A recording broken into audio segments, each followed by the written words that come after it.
Everyone. I hope you guys are doing well. Thank you for joining me on this Saturday. I wanted to do a Q&A session, and I wanted to talk about also learning how to leverage, family and friends and how to build credit together. So this is my business channel where we're going to talk not only about credit, but also leveraging and learning how to leverage different streams of actual income. So as you guys come in, just do me a favor and let me know where you're coming from. And we're going to take some questions because a lot of people want to catch me so they can ask me their questions directly with whatever credit questions. And lately, I've been showing you guys on the field inspection business. Really, it is a business. So I want to also address a lot of those frequently asked questions that comes to my website and in the comments section. So where I want to start off, thank you for coming on in, Mark. I really appreciate it. And you saying you're from Maryland. I want to talk about how you guys can leverage family and friends. Hi, Connie. Thank you for joining me again this week. Make sure to, you guys, as y'all come in, give me a thumbs up if you can. Just thumbs up this video because it'll help the algorithm. One way that a lot of people may not understand, just like how they're using for dieting, working out as a goal, grouping with a workout buddy, a friend. You can do that same principle when it comes down to building credit. Thank you for joining me, Kat. Thank you for coming in. One of the ways that you need to kind of review, say good evening, thank you for sharing knowledge with us in Florida. Thank you so much for coming in from Florida.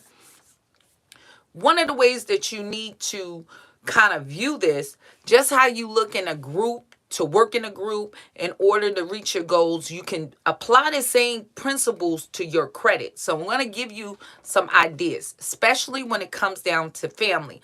I understand people might have, bad credit or even just trouble credit. So it is best if you can work as a group, especially it's the beginning of the new year, starting off by connecting with people or even friends that you can trust to work towards the same goal. So number one, you definitely have to look at family and friends that are serious, because I even want to touch on how you can actually ideas on how you can build wealth and get property. Okay, so number one, before you can get wealth, you need to start to work on the credit side. And so what you can do as a family and friend group, you can use authorized users accounts. Now, with an authorized user account, generally the way that works, a person, if you add them on as an authorized user, they will adopt your good credit. Now, the downside with that, if you have missed payments, if they have missed payments, you can get their bad payment history. So the real key here is to focus on people, or if a person know they have an account, a credit card account that has good payment history, that person can add you on. And like I said, it has to be a level of trust because that person needs to be transparent with you.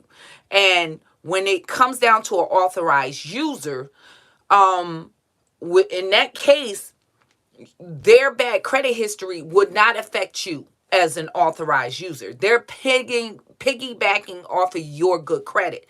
So if you have friends and families with good credit, you can ask them to add you on as an authorized user. My youngest, well, not now. I even now I had a baby, but my youngest, or my middle daughter now, which I usually refer to her as my youngest daughter because she's 18, but she's still in high school. My daughter Diamond, she has her own YouTube channel. If y'all, follow her.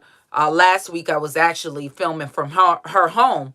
But both of them, I added them as authorized users on my credit card accounts when Diamond was about 14 and Faith when she was around 13, 14, and now she's 18.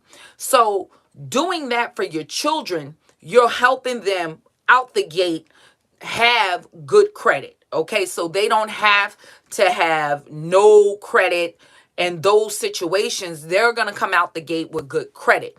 But the only thing you have to do when you have children and you help in building their credit, number one, when an authorized user is adding on, that credit card is going to be in their name, but you are going to hold that card unless you got extreme trust in that person, because they can have spending power on that card unless certain, like I think even Discover and some other cards will now let you set settings on how much they can spend.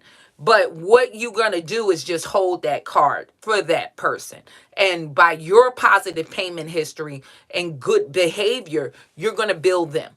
So for people who are single moms, you might not have that ability if your credit, or if you're a person that has credit that's troubled. See if you can get a relative to do that for that younger child, especially if they're on that break of being 18, because you might have some issues that it might take a little minute to get certain things off. But if you can develop that child credit and they're about to turn 18 and they're really, a person that's 18 is, they might be legally an adult, but they're still many a times that they're your dependent. What you can do is then try to build that child's credit for you to get certain things. If you need an apartment, there's ways that maybe you can put income. I'm showing you different ways now, even with learning how to do the inspection business. You can have an LLC and you can take those proceeds and put it in the LLC. So when I was working as a field inspector, that money didn't come in my name. I might have did that temporarily, maybe for about 3 months. I established an LLC, and then all the work I did, they paid my LLC. So if you have a younger child, what you can do, or that child is 18, you can go online now and you can create pay stubs.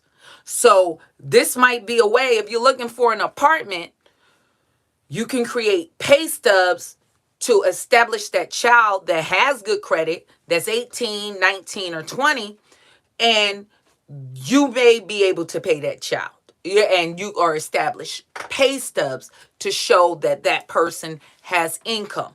So that is an idea. Now, the idea here is, and I know a lot of people, especially, I speak to a lot of people in the Hispanic community, and not to be, negative, but a lot of them are maybe second generation, and some of their parents came here and they was trying to get established, and they might have not had legal citizenship. So a lot of these kids, their parents did put items in their name, but certain things didn't get paid. So now they have trouble credit because of that. So you don't want that situation. You want to make sure if you're putting things in that adult child's name or that teen's name, you want to maintain that. And you don't want to continue on with your negative financial behavior, because you just got to be real with yourself.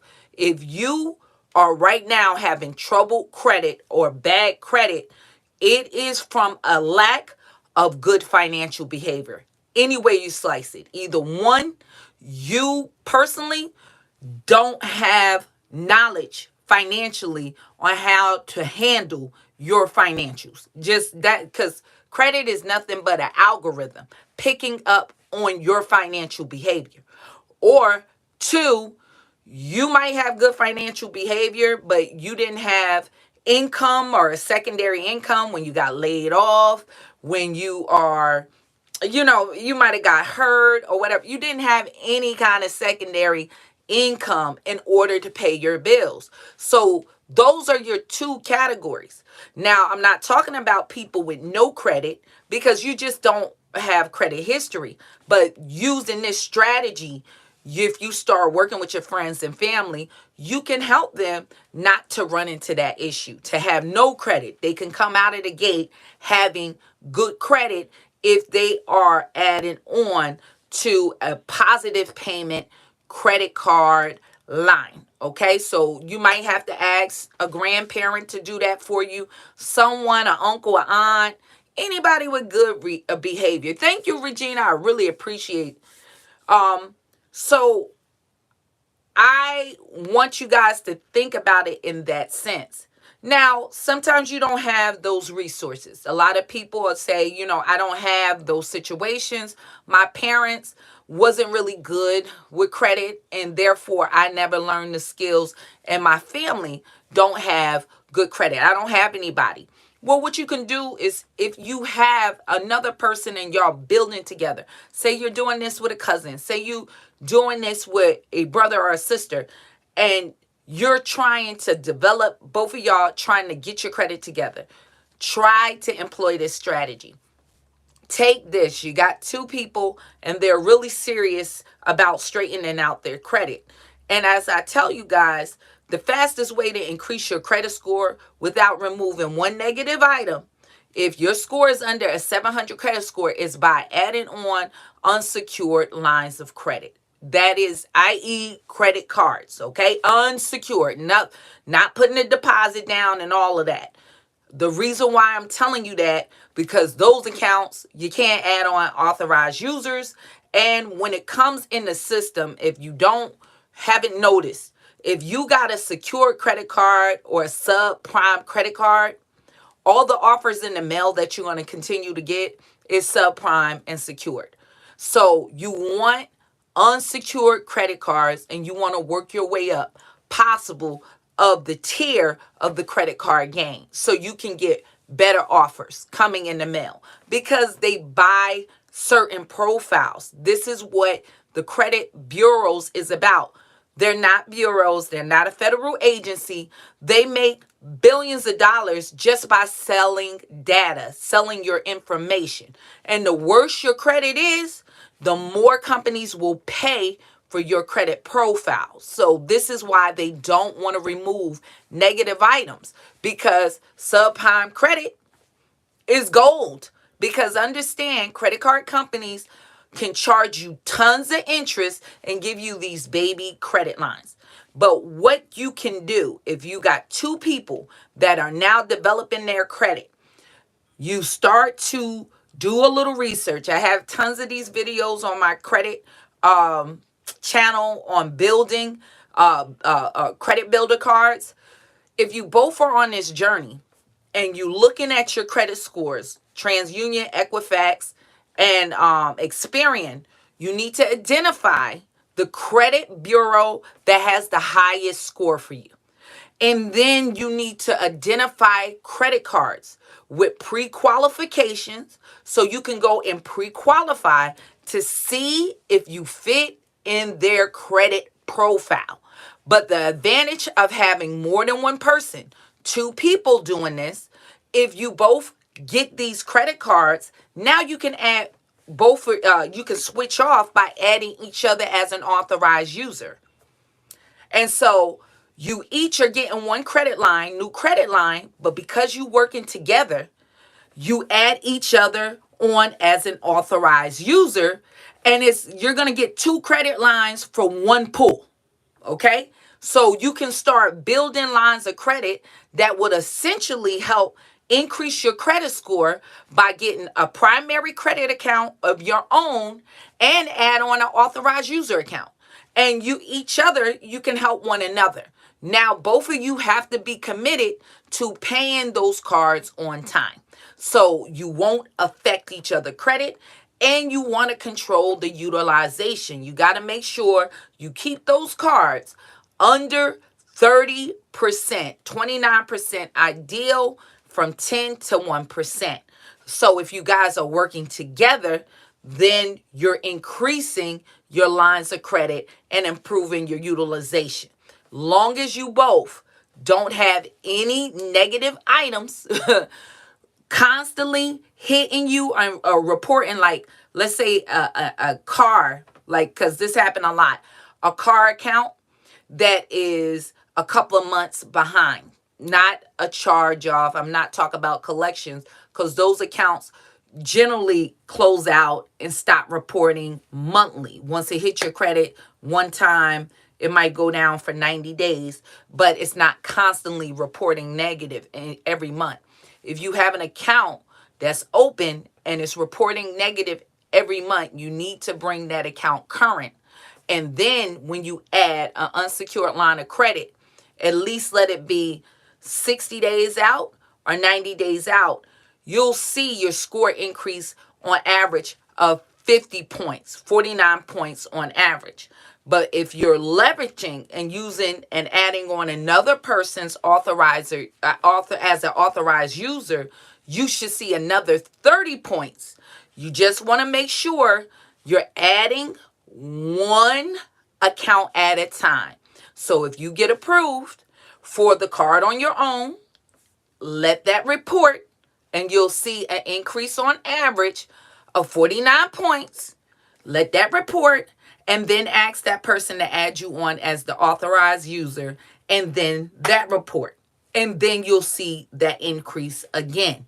So you can start using this as a strategy, and the more the merrier. If you have 3 people and y'all doing this, now for one credit card pull that you getting, one hard inquiry to get that card, of the 3 of you, now you each are going to work together and get 3 accounts for one pull. So you want to make sure you're applying for things that matches your credit profile, and the cards are giving you an ability to add someone or as an authorized user.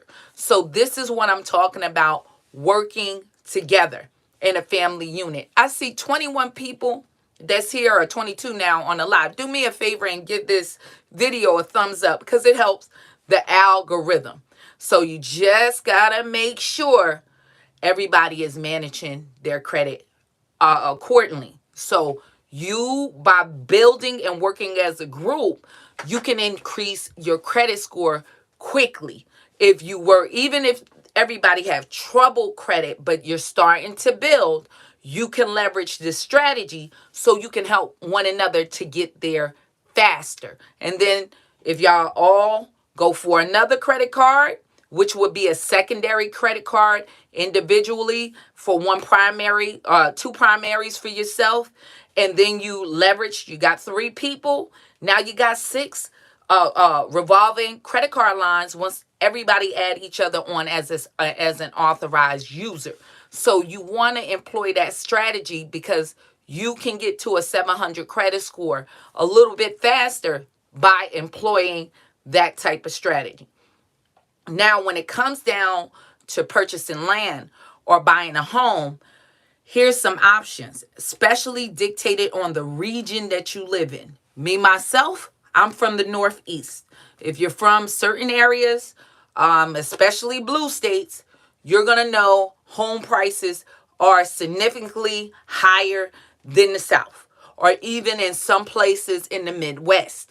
So when you're talking about it's going to cost you 400 to 500,000 to buy a home at this point, if you don't have equity from selling another property and taking that equity to put it in a new home, it's very hard for you to qualify, because generally what they're going to do is take your income, your annual income, times it by 3, and that's going to be a starting point of what home you can qualify for. So if I make $50,000 a year, they times that by 3, you're looking like you're only qualifying for $150,000. In Jersey, you're not getting a condo. You're not getting barely a room for $150,000.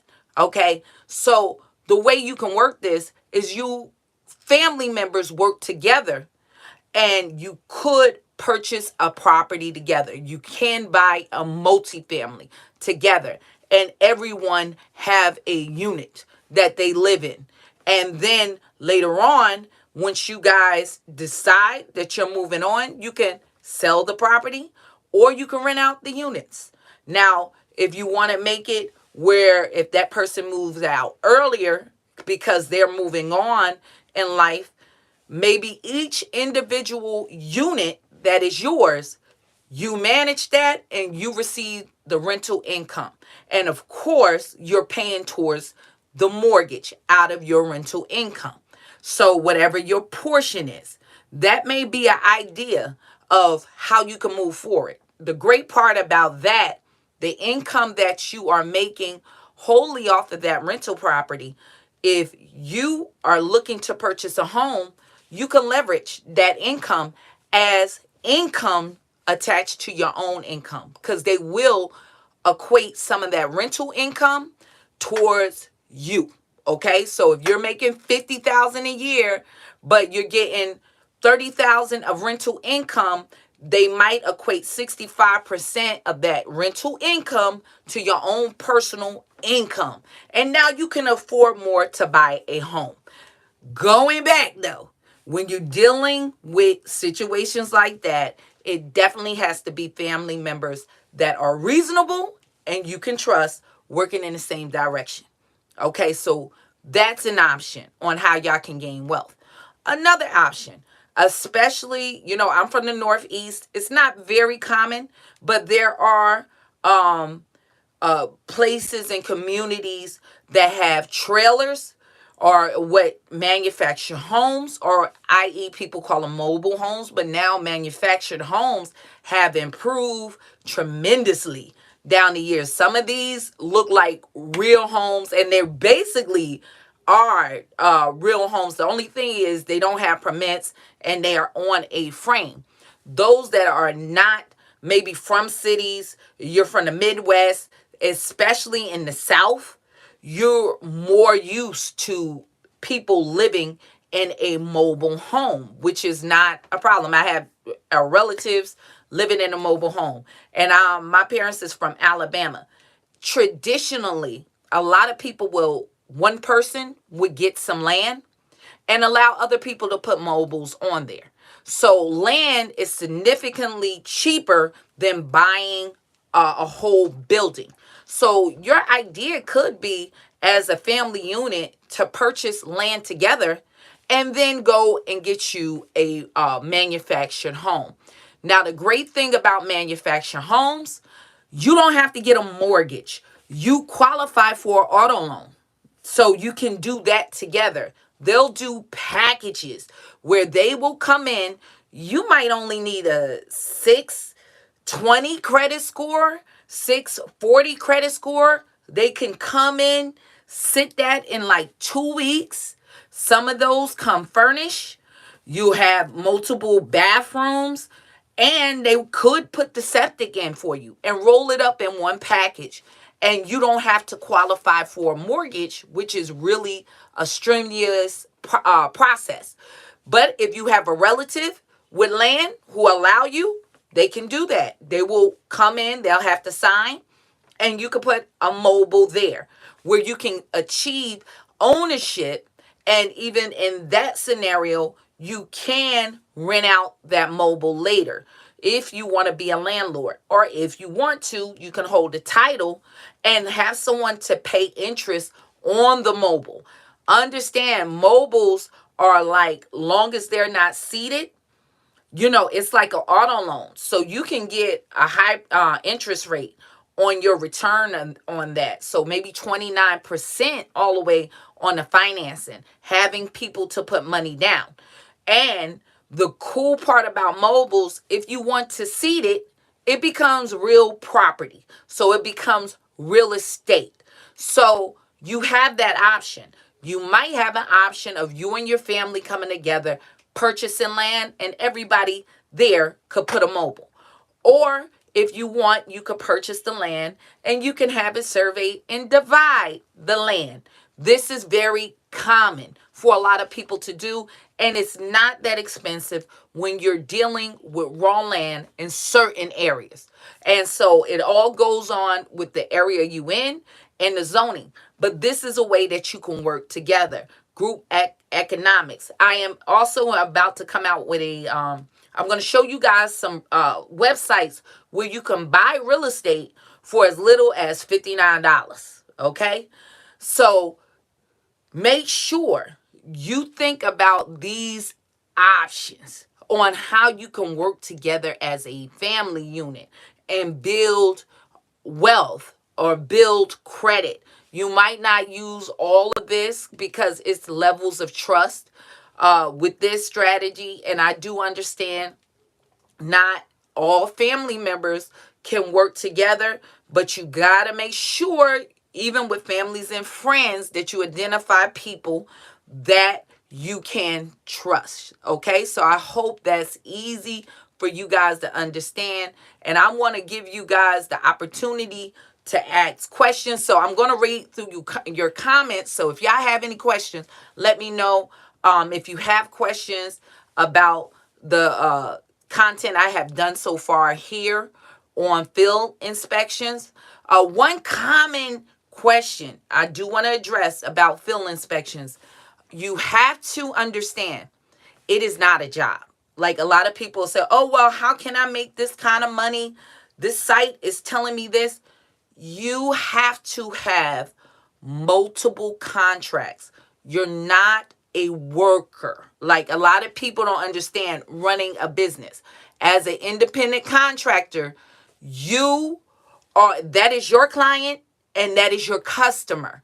So you need to come from that mindset. They're not responsible for giving you tons of work. Okay. You got to be responsible for yourself. So I have multiple contracts in my region. Okay. So if you're dealing on the mortgage side is different than the insurance side. So when you're dealing with the mortgage side is going to be property preservation, and it's also going to have anything that's dealing with banks for mortgages. So with the mortgage side, generally they'll pay less, but because there's a large number of inspections that they're giving you, especially if you're working like in a metropolitan area, you're going to get to your inspections like that, back to back. I worked sometimes Newark, New Jersey, Orange. I worked suburban areas. And generally, if you're working a territory that's suburban, they're going to pay you more for that inspection because it takes you some time to get to the next inspection. But if you are in a city, like I was in Newark working, you might have like 5 inspections right down that street, and you'll have 5 more on the street next door. So I mean, not next door, but the next street over. So you might knock down, and not even in 10 minutes, you might have completed about 10 inspections, honestly and truthfully, because they only take you about 3 minutes in order to perform each one. So with the mortgage side, they're going to give you a larger volume of inspections in one tight area. Now with the insurance side, they pay higher, but it depends on what you're willing to cover. So they might have you covering a whole county, where with the mortgage inspections, you're going to just maybe cover a town or a city, a large number. But with the insurance, they might have you covering a couple of counties if that's what you want to do. You dictate that. But that might affect the flow of work that you have. So what you will do in both scenarios, you're going to have more than one contract in that area, so you can increase the volume of work that you're getting. So don't come in this with the mindset of, well, they're not only giving me this. If you're on this channel, you need to understand you make money and we don't make excuses. You don't make excuses. You don't. And I don't talk a lot about this on my credit channel because I can't. You don't have a victim mindset. I never been anybody victim. I was a single mom. Yeah. And I tell people that I'm African American. I was a single mom that had my daughter. I had Diamond at 19, but I bought my first multifamily at 21. And the reason why I tell people that, not to whine or cry, I'm just letting you know there's no excuse. One thing you cannot do is let your bad decision-making process be somebody else's problem. That is not anybody else's problem. So I didn't let me having the choice of being a single mom, and then I turned around and had another daughter at 24 with the same person that wasn't helping me in the first place, but I still bought another house at 25. Is that your problem? No, I made those decisions, so therefore I need to cure my own problems. So I want people to take that, that mindset. You don't want to be out here trying to play struggle Olympics with people. Well, my situation is worse. There's tons of people with that mindset. And if you got a victim mindset, a victim mentality, you never take responsibility. I had to take responsibility for my own actions and my own lives. A lot of people say, well, I was a single mom, and then I get it. It's very real. But at the same time, there are certain things that if you are a single mother, you are having situations, you should not spend your money in a certain way. There's a lot of women that invest a lot of, I've been there. So don't say you're preaching to the choir. A lot in my hair. I did that. I was paying $200 or $300 to get my hair done every 6 weeks. When I was doing that, I might have been spending a couple hundred in my nails, getting pedicures. I've never been a person that did eyelashes or all of that, but women know a lot of beauty, beautifying of yourself can be very expensive. So you need to look at those things and look at what you're spending your money to. Men, a lot of y'all can spend a lot of money on nonsense electronics, games, sneakers can eat up a budget for you. Weed now is a budget for people. You'll be surprised on how many people I talk to. They can't get their finances together, but they got a weed budget. They can budget for weed now. They'll say, once I get paid, I put $100 for my weed. Listen, baby, most of the time, if folks got a weed budget, you drinking liquor. So you talking about $100 a week for weed, that's $400 a month. Let's just knock it off. And it ain't that serious. So if it's that serious for you, you got to examine what you really doing in life. And nobody cares because you got a weed budget and nobody want to hear your whining and crying. So you got to first take self-responsibility. A lot of people say, I'm on disability and I can't do something. Let me tell you something. One thing a lot of people do is entertainment. Invest their time sitting, watching TV, entertainment. If you take an hour of your watching TV time, social media time, and just take 1 hour every day, 7 days a week, that's 7 hours that you should be putting your mind on, sitting in a room, figuring out how you can make money. Now is the greatest time that you can make money because you can make money from your house. So our thing is, my motto is make money. Let's not make excuses. Excuses is that bricks that built the house of failure. You got the same thing that everybody else have gotten in this world. God gave us two things all the same. 7 days a week and 24 hours a day. What you do with your time is your business. But the question is, how are you investing your time? Are you sitting around playing struggle Olympics with people? Well, I got this bad and I got that bad. Make sure when you start posing questions, like a lot of people when they come to the website of mine, they start off with these emotional questions. Not that I don't care, but this is the point. In the realm of when I found out in adult life, nobody cares. And it don't really matter. You might have a death of a child, and your job only going to hear that for a good week, and they'll call you when you coming back. Unfortunately, a lot of this people don't care about in life.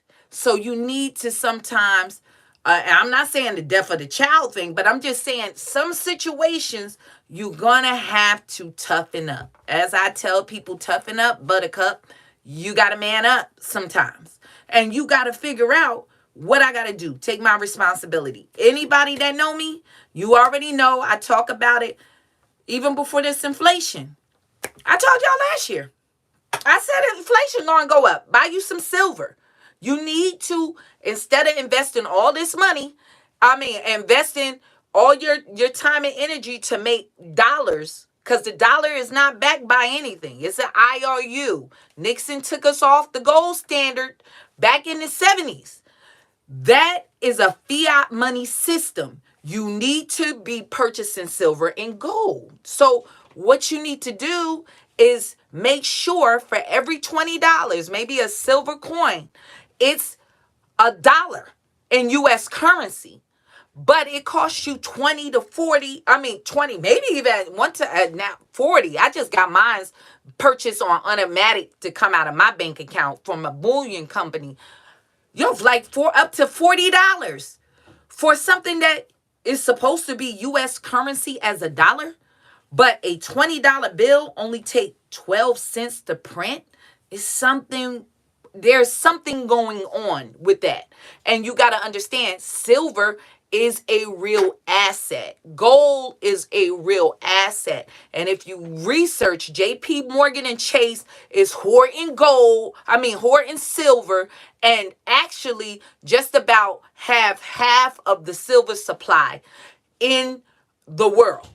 They are big hoarders of silver. And the reason why, because silver is it's a commercial metal. So what you see for solar panels, a lot of Tesla batteries, things, they need silver. So you will be wise not to have every $100 you have, I purchase a silver coin.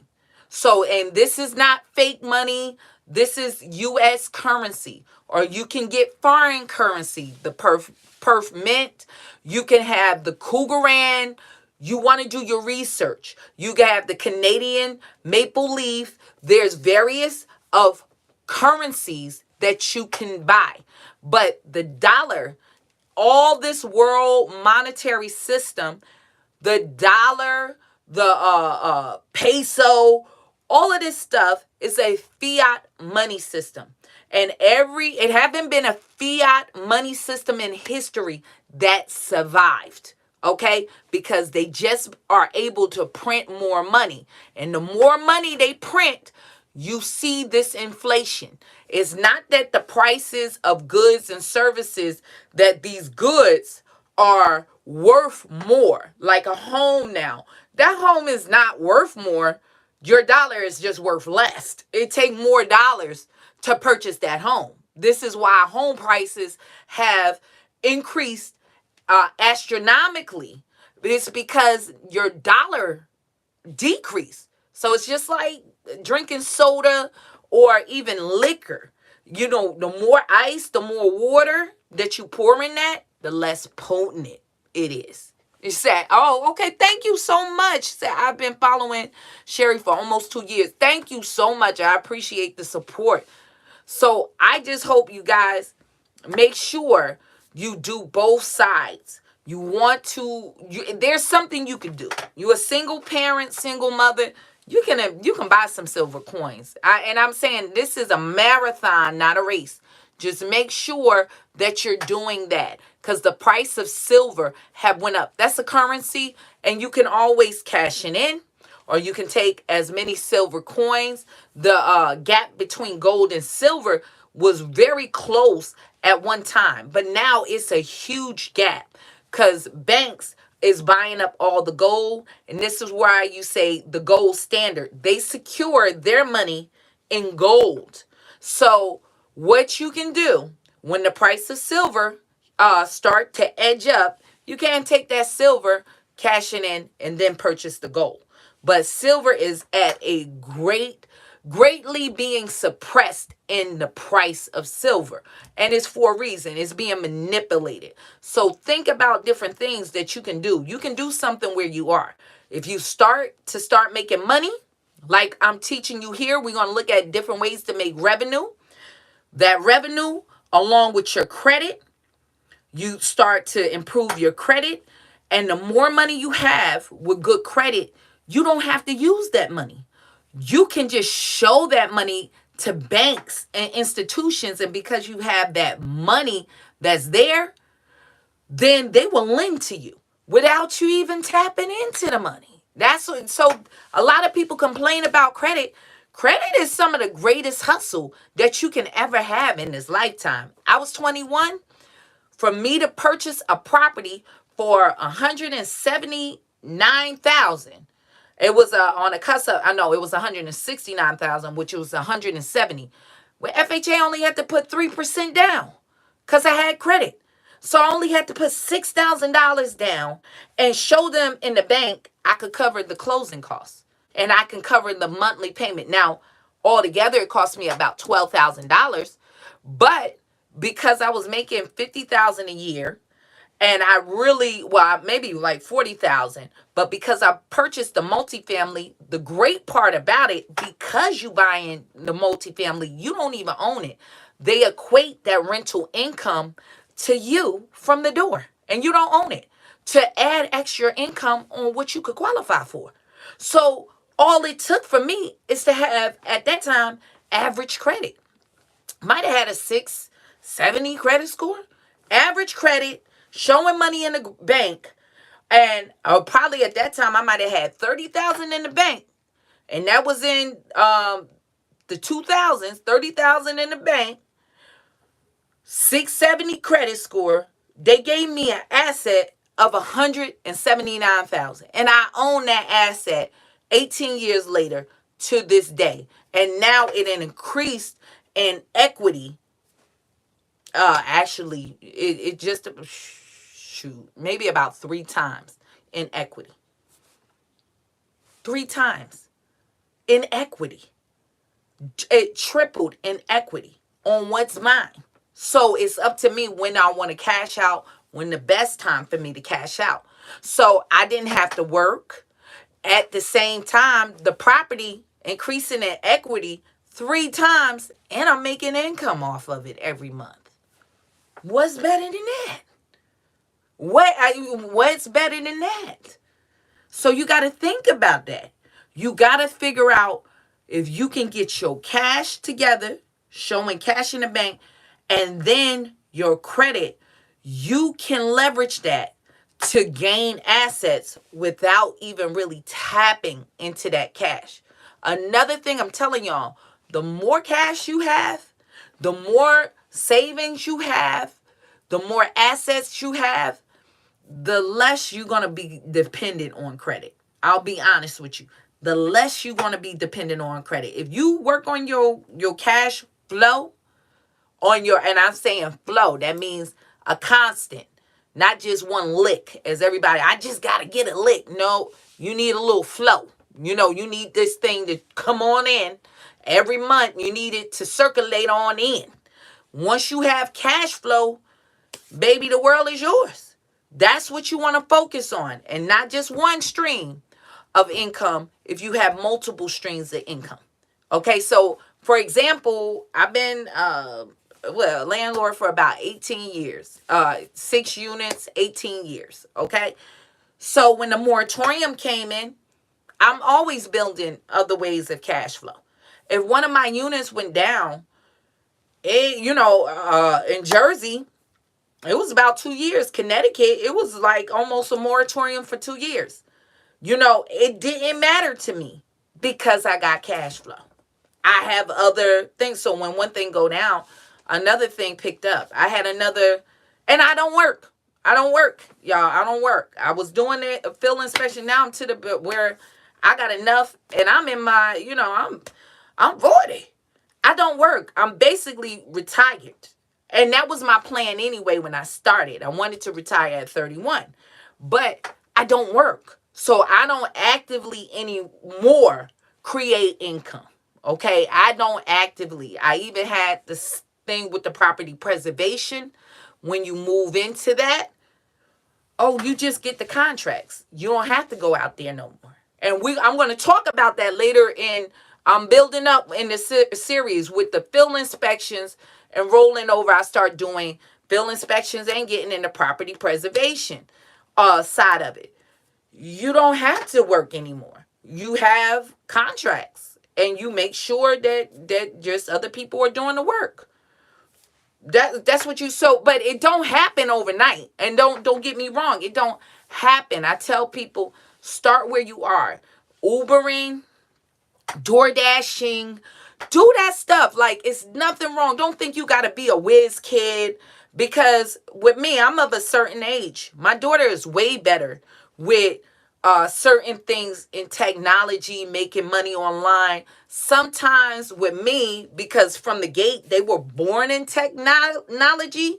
With me, we came on that cusp of technology. We didn't have it. We might have got it in school in the 3rd grade. So now they're so used to technology. So some of us need a little more hands-on, and then you can see the vision. There's nothing wrong with doing the Instacart, doing the DoorDash, doing the Uber Eats, Lyft. And the reason why, because when you coming from a job, it's very hard to imagine how you have to set your own schedule and time management, and seeing that really works, that you can make income being an independent contractor. And then it opens your mind. And then what's best, especially about doing the insurance side of the field inspector business, you see all types of businesses. That's what you inspected. So I had one of these inspections. These people was making Indian people in Edison had an office, $5 million a year. And they had a small little office. $5 million a year was their revenue. And all they did was sold, and they didn't have a warehouse. They sold rice and coconut water to Walmart. That's all they did. That's it. And it was about 4 of them in their office. $5 million a year revenue. All they did was got a contract for rice, selling rice to Walmart. They didn't even have a warehouse, and coconut water.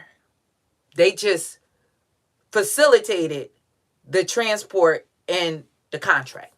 I had this other gentleman up in Asian gentleman, Chinese to be exact. It was only him and another girl in the room. Went there to the inspect for their liability. Up in Jersey, it might have been Jersey City on that cusp. Or what's the other? Fort Lee. It was Fort Lee. They're close to Jersey City.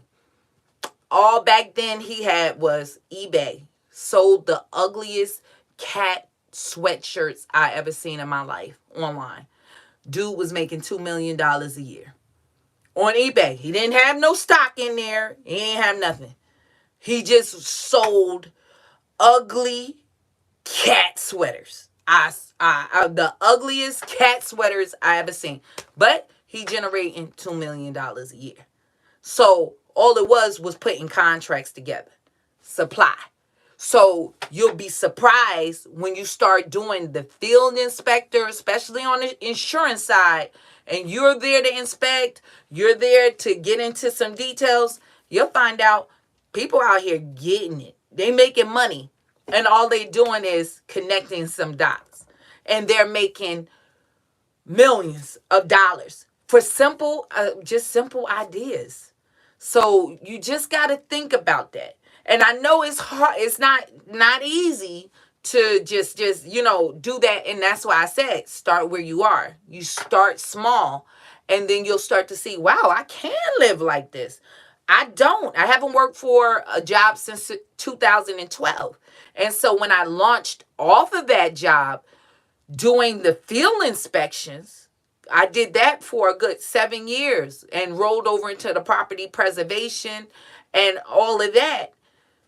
At first, when I left that job, it was Oh, well, I started doing the job and the field inspections at the same time, to be honest. And what happened was I was making so much money over the field with the field inspections in the job. I started looking at them like, why am I even here? So it wasn't really even scary because I started doing that, the field inspections part time, and I was making like way more money doing the mortgage field inspections than doing that crap per hour. I was like, this is bull crap, making maybe they're $20 an hour. And I'm like, I'm making that like $20 an hour. I was making like 40 or 50 doing the inspections. Why am I here? And I'm like struggling to get there on time. And I knew it was over for me. God, I says, why am I even doing this? It's just time for me to dip out. And I already had I had contracts in place, so it wasn't hard to do. I just gave them my 2 weeks notice to be courteous.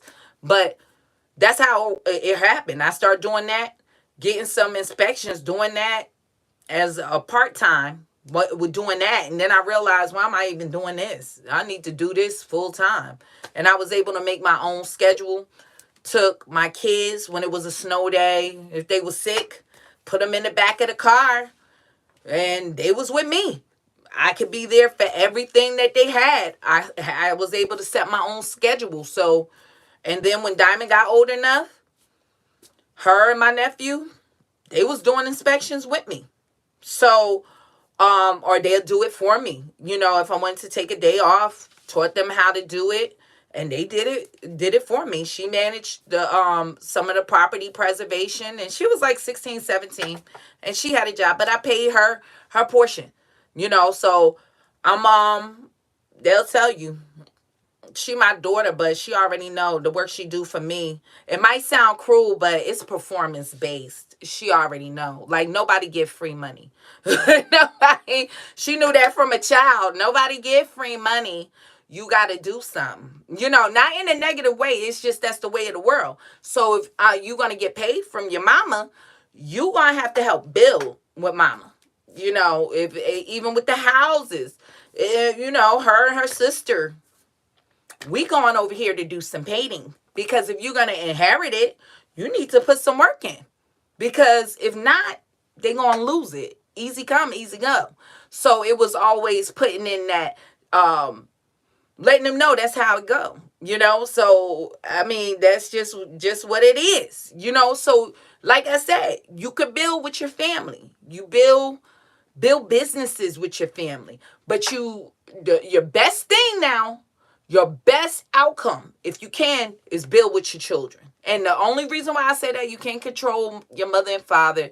You really don't have any control over your brothers, but you do have control how you're raising your children. That you do have control. So if you put them in there, as we see our Asian brother and sister, and we go into their restaurant, they got their kids working.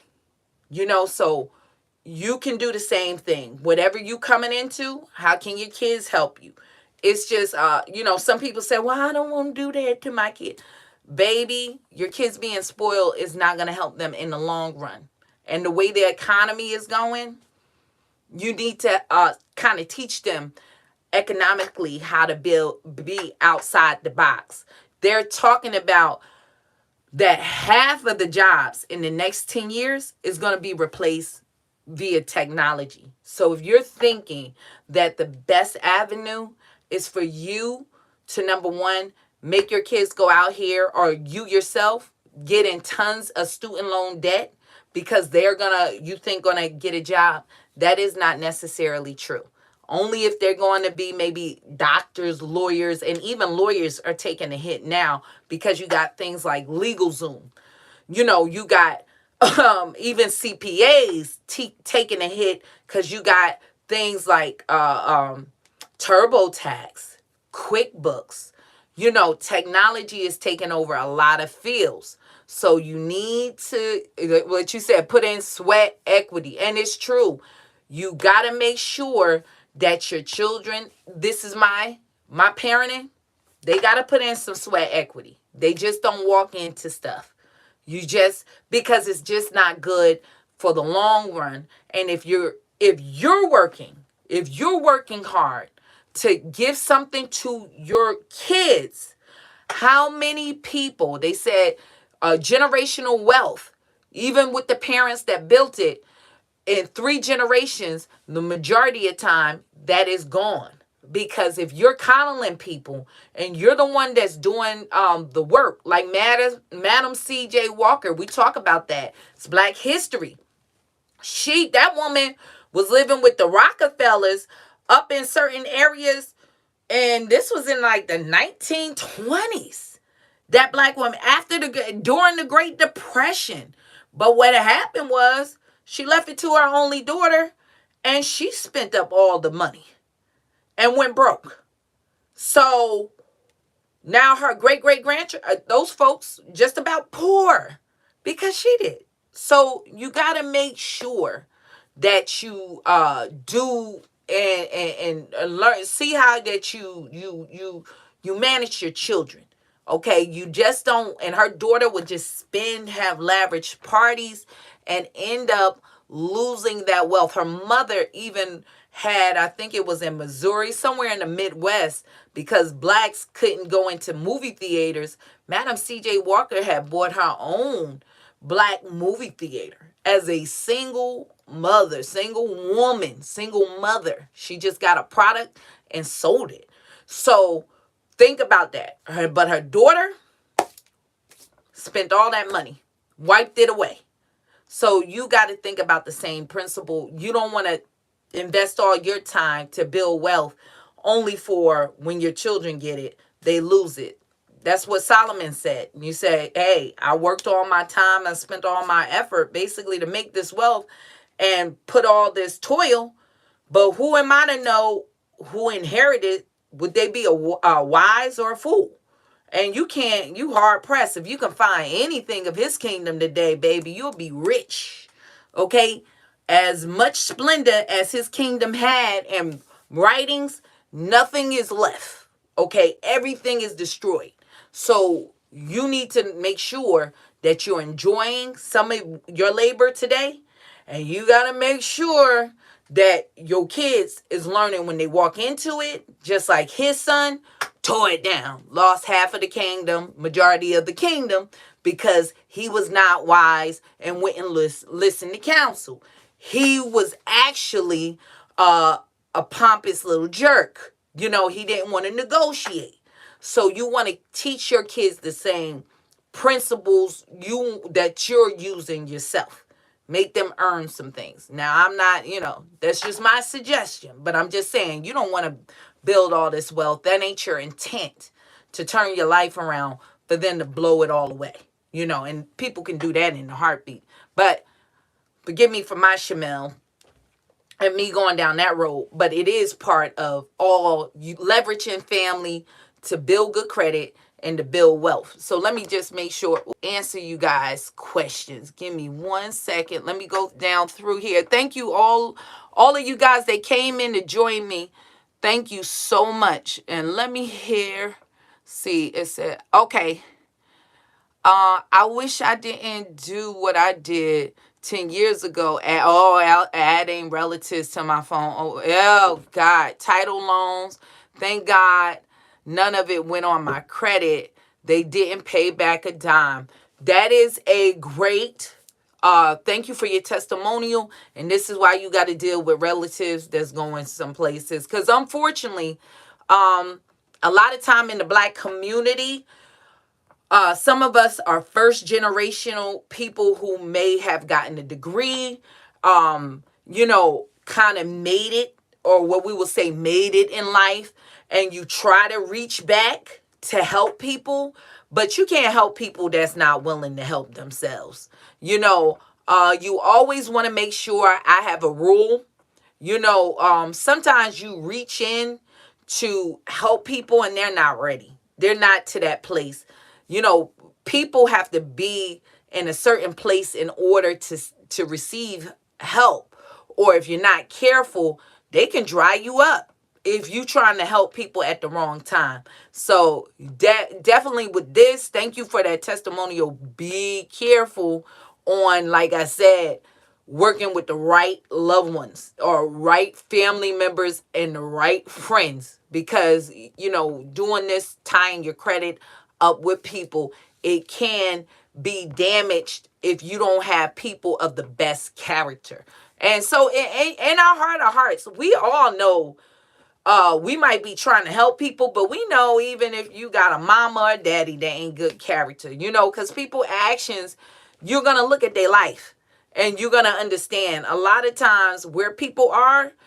Most of the times is their position is really a result of their behaviors. So let's not get it twisted and act like people don't make bad decisions and they're constantly in a cycle of bad decision making, because it just is. People could be really good, morally good people, but terrible financial people. So you just got to recognize that.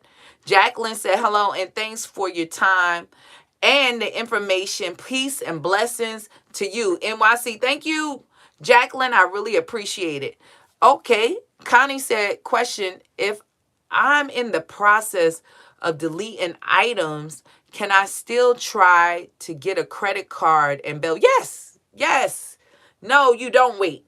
I suggest you do that at the same time. See, I'm not credit repair. I always invest it. So a lot of these credit repair people, you got to see what they're really, what a lot of this deletion talk, they getting paid for deleting items or you having a monthly service. So it's in their best interest to tell you, like, don't apply for credit, a lot of that stuff, because they know once you get that credit card and you see your score go up and your score continue to go up, you wouldn't need them. That's what that you would start pulling back from using them. But for me, the first thing is to try to find unsecured lines of credit. And people say, oh, well, ain't none out there. Now, come on now. Let's knock it off. It might not be American Express for you, but you can find even subprime credit cards. You don't go crazy with it. You might even start with a subprime credit card. You might have to start with a Credit One bank. Yeah, they're a little predatory, but if you get that card and don't go crazy, and with a ton of those types of cards, maybe not Credit One bank because they only start you out with $300 credit limit. You could probably find Milestone or something else. Capital One. You could go to Capital One. Capital One. It is a good starting place. Quicksilver cards, something like that. Go to Capital One. And they're not that great about giving you credit line increases to a certain extent, but you can start there. And at least they have certain tier cards there. Like they got upper tier cards that you can move on to. But like Capital One Quicksilver, you might add a card like that and your score go up. And so from there, with your score going up, depending on what's reporting on your credit report, then you start finding other lines of credit. You might can get store cards. A store card, like I said, furniture, store, those are good to start off with, especially if you ain't throwing a ton of furniture. They tend to get bigger lines because furniture is a bigger ticket item. So if you follow my information, I always tell you, banks work like this. They only trust you as far as the last bank trusts you. So if you have a bank or you get a furniture account and it's $3,000, when you go and apply for another card, long as it's not like a Credit One bank that initially only give you like $750 or $300, other credit card companies, they're going to either match or come close to that number or maybe supersede that number. But generally you'll see if you got a $300 card, the next card you apply for is $300. If you got a $5,000 card, the next card may be at $5,000 or beyond that. So you want to try to get yourself with the best strategy on getting bigger credit lines. Oh, thank you. My godmother is in the room. Thank you so much, Prophetess Douglas. Thank you so much for joining me. I really appreciate it. And I really appreciate y'all coming through. That really works. Dramatically increase within at least 3 months. Thank you for your testimonial. So thank you guys for letting me know and giving me your feedback. And down south, Notary Service said, I just found your channel. I was watching your 15K easy approved startup business credit card. Then I saw you live. Thank you so much for coming in. I really appreciate it. And Connie said, thank you for sharing the information about family. Me and my husband was just talking about getting our youngest kids set up. So hopefully they will not struggle with their first with credit at first like we did. Thank you, Connie, for that. Just make sure sometimes you got to know your kids. Make sure you might have to develop that and not tell them and until they get their maturity, so that's my strategy with know what went on here, so I apologize about that. Let me get to some of y'all questions because I don't know what's going on in these YouTube streets, you guys. I really don't. So let me get to your questions to make sure. Okay. A member. Okay. All right. Give me 1 second. Let me get to the questions. If y'all can, even if it's repetitive, put your questions in now. I'm going to go back and see. I see Jay Smith. I'm going to start here. And he said, as a field inspector, is work assigned on weekly or monthly basis?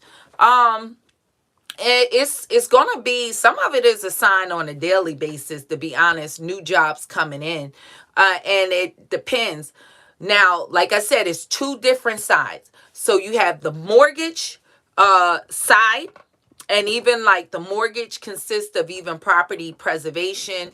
With those kinds of inspections, they usually have a 7-day window to when they come in and to be completed. And new jobs will come in a lot of times every day or maybe every 3 days. And we know in that industry, a certain time of the month, sometimes a large number, you can expect to come in. And that's around like the 1st and the 15th. And those are going to be expected to be done in the end of the month. So with the mortgage side, they're going to usually tell you the volume that's in that certain area. So they might have 300 inspections maybe in your certain area. And with that 300 inspections, that's going to be, so a lot of those properties you're going to inspect 2 times a month. So that's the way that could work. But when it comes to the insurance side, they'll send you assignments, and they have a longer time frame that they might be needed to be done in 30 days. And it just depends on the volume and how much coverage that you have with that, because those companies are working third party. So they would have multiple insurance companies. They might have Travelers. They may have, what's another one? Progressive. They may have Liberty Mutual, whatever you may have it, even State Farm, whatever the policy is. And so all of them are sending them assignments. So it depends on the volume they have of those assignments that they get in that area. So it will be a couple of times a month. It all depends on that company and how their flow is working. But either way, on either side, you need to have more than one a group that you're working for. I'm going to go back. This is not a job. You got to run it as a business. So those are your clients. So if you adopt that mindset that this is my business and this is what I do, I service my clients, then these are contracts that you have. Don't sit there and think like, well, because I have heard of the field inspectors. Well, they not giving me my work. Baby, you a business. Like, knock it off. Like, what bosses don't cry. I know I never did. Like, so if they work slowed up, that ain't their responsibility to feed me. I'm on a different vibe. I eat what I kill. You a boss. You not getting a paycheck. So it might sound aggressive, but that's what it is. You're a boss. Nobody is responsible for feeding you but you. You eat what you kill. So you want to always keep in mind, and a lot of them companies in that contract is going to tell you they require you to work for somebody else. So this is what you got to understand as an independent contractor and as them having their own business, and you're not an employee for tax purposes. So the IRS ain't on their back, or the state ain't on their back, because they have to make sure you don't even look like an employee, because they can get ran down from the state for not putting money into unemployment insurance, also setting up and putting money into disability and things like that. So one of their requirements can be, and a lot of them are, that sometimes they want you to have a billing on the insurance side. They want you to do an invoice to them, or both sides might ask for an invoice, or they might give you a standard on how you invoice, or they'll send you the jobs and ask you to send them back an invoice, so they don't get in trouble with the IRS or in the state. So you may have in that contract, if you read it, they'll tell you that you are required to work with other companies because you are a business owner. You are a company. So don't think this is like, well, Uber Eats and all that other stuff, DoorDash, you are an independent contractor, but a lot of people, because it's kind of set up like a job, they think it's a job and they don't understand it's a business, even though you being paid in your own name. So with their flow of work, it on the mortgage side, it's going to be, it could drop in, like I said, daily, but it depends. Those jobs ain't going further than 7 days majority of time of a due date. On the insurance side, it can be a month, even into the next month. It depends on when that insurance company want that inspection done and want it back. So on the insurance side, they tend, because if that policy just was bound or being initiated, they want enough time. So if that person, you go into their business or to their home, they have to make some repairs or do something so the policy can be enforced. They want you to go back and do recommendations. So they want to try to get that person at least 3 months in order to get that together, or they're going to cancel the policy. So hopefully that is helpful. They said, Connie said, please save this on on the page. I surely will. And invite and share with anybody if you guys think this is helpful. Thank you so much. And let me get to your questions. Natalie said, I just joined Internich in Florida. There you become a member and they have the tools you need to become a field inspector, a mortgage inspector. Congratulations. Congratulations. So if y'all in Florida, she just posted a company there. So y'all check that out. If they have a website, they might be in more than one state. So thank you so much for that information. And if it's, you said in the mortgage, so when it comes down to the mortgage side, the things that they're going to give you is door hangers and certain stickers that you have to put. So if that property is vacant, just like the insurance companies, they have sometimes bigger companies that they're contracted with. Commonly, Altosaurus, Safeguard is the biggest. Safeguard, MCS, Altosaurus. Another one is, what's the other one? That's the other one. Five Brothers would be another one. That's a big one. And Service Link. My bad. And Service Link. So each one of them have different cards, different type of door hangers. So just like they have, you got to get different contractors. They have different contractors. So make sure those are the type of materials they're going to give you. And you just follow the directions. Anybody else? Okay. Say, can you provide a recommended link or two on where to buy investment? Oh, okay. And metals are cyber assets. I know you're not a financial advisor, but I appreciate it. Okay. Let me just tell you, SD bullion is one. For me, I got, and I'll put that link. I do Quicksilver. Okay. Now that's me. Now, if you want to get SD bullion, Amex is another one, like American Express, but it's Amex, bullion. They're another big one. With them, you can buy through them silver and gold. Okay, so you can get precious metals. You can get those actual currencies there, like from the American Silver Eagles. You can get the gold silver eagles, or you can get the maple leaves, which is Canadian, Perth mint, Cougarans, which is South African, and some of the others. But they also have what's called generic rounds. Now, generic rounds could be silver, or it can be gold, and it could be platinum, palladium, where some of those other metals. They are not a government issued coin. So they're silver, but oh Lord God, I keep messing this up.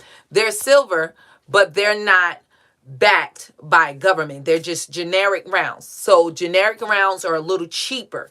But me, myself personally, I don't buy generic rounds because if I want to liquidate it, I want to have a trusted kind of currency if I need to move that. So with me, other people may invest in silver bars.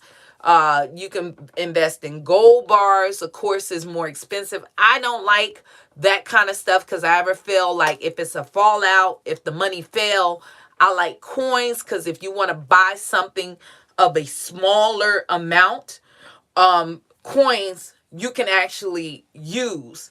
You can get a number of them instead of like, to me, a bar. You might not can break that down. You got to give somebody a whole bar for an apple.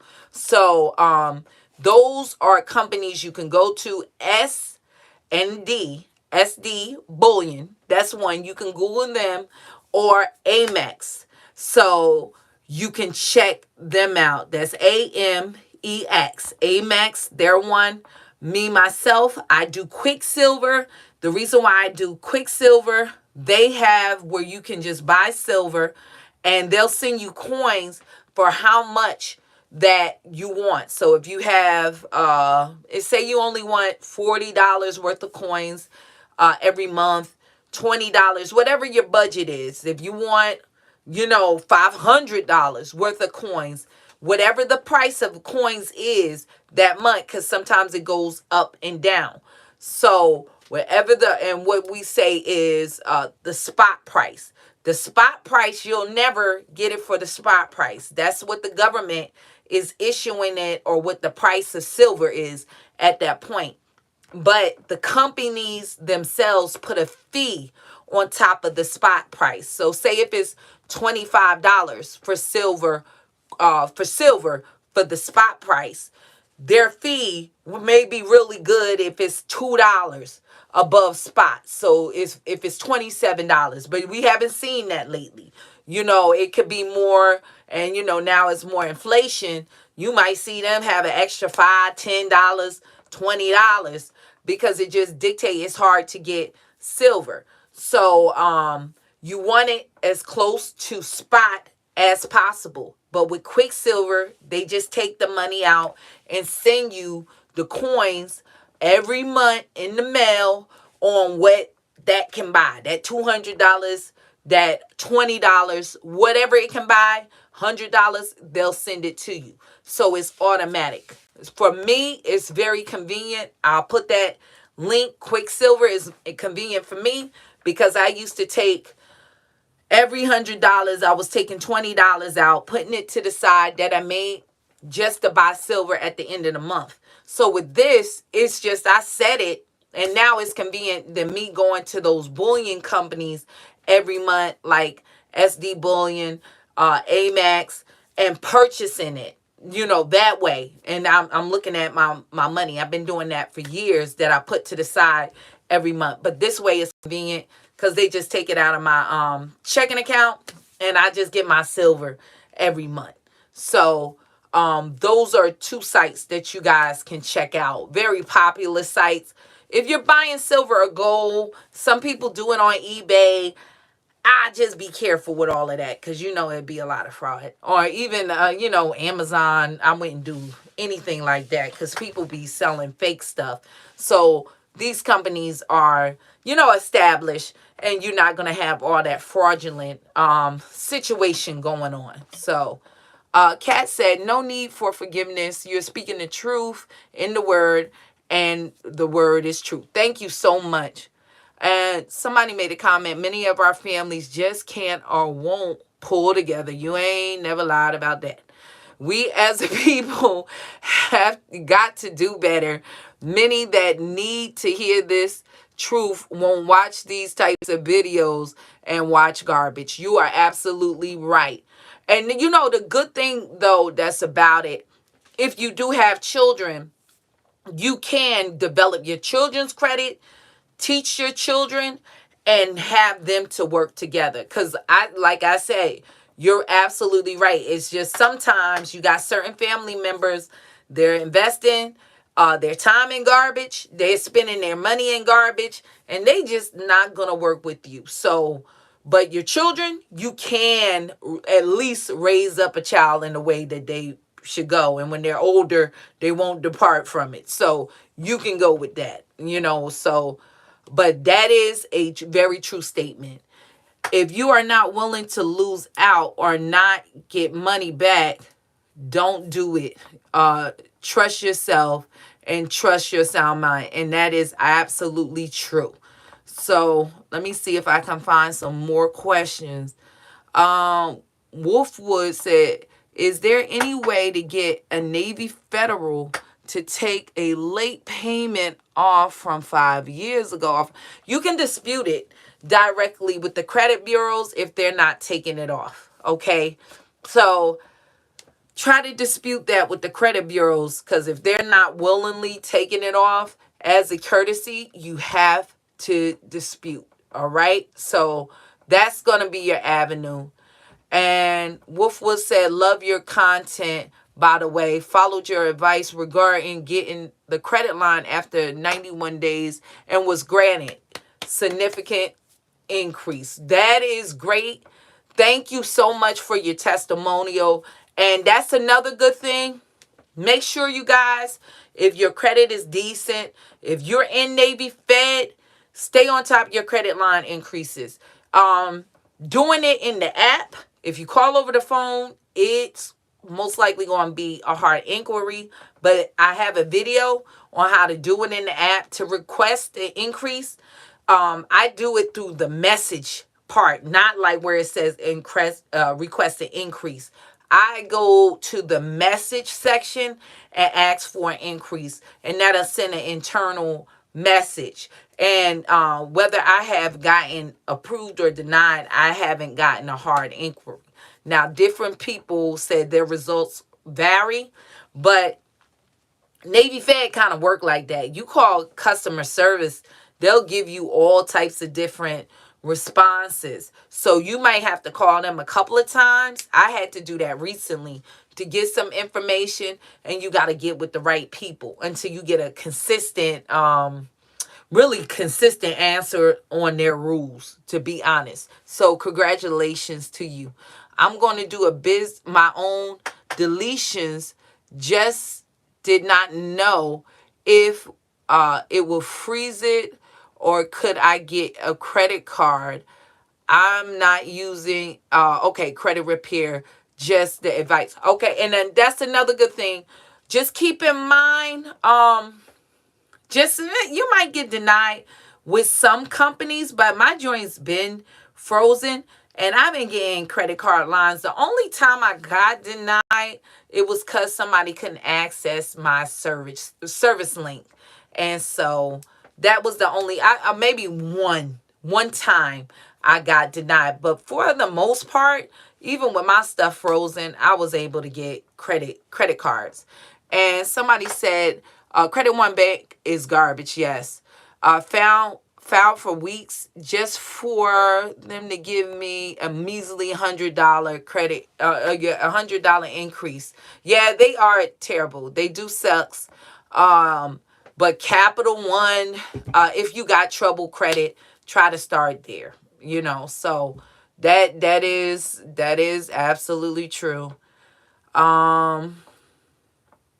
Ann said, I would love to hear more about real estate investing. I'm going to do some videos on some ways on doing real estate investing. And I have a video on my channel, a couple of videos about doing real estate investing. And I'm bringing more content on property preservation. I'll be dropping some videos on this channel in the upcoming week.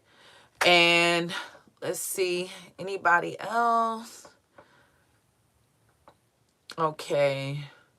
Hold on. It said membership cost is $500, but you can pay $50 a month. They'll guide you for the hours. Hold on. What exam, Natalie, you supposed to take? Give me some more information, because nobody should be in this business really should be charging you a $500 fee. You should be making money. And now there is, if you're on the mortgage side, they might have to do a background check, or which is you would get an Aspen Grove number, which is that background check might be no more than $100.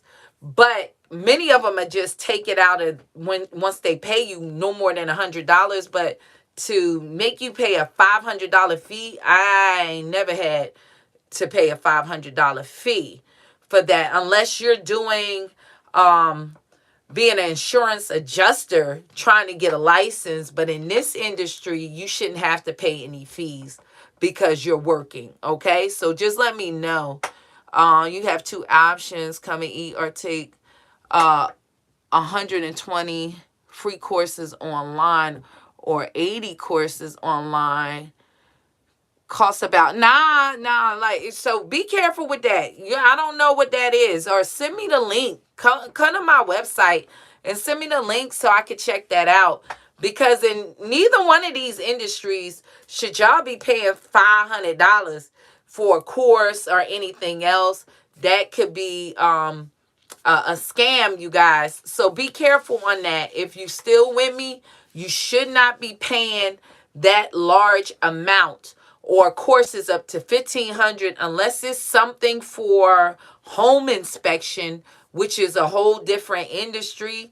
Or if that's when you're buying a home, or insurance, like to an insurance adjuster license, and you're taking courses or something, and you got it. Because I did have an insurance adjuster's license, but this is not that. Or insurance producer, insurance agent. I had insurance agent's license, or a producer.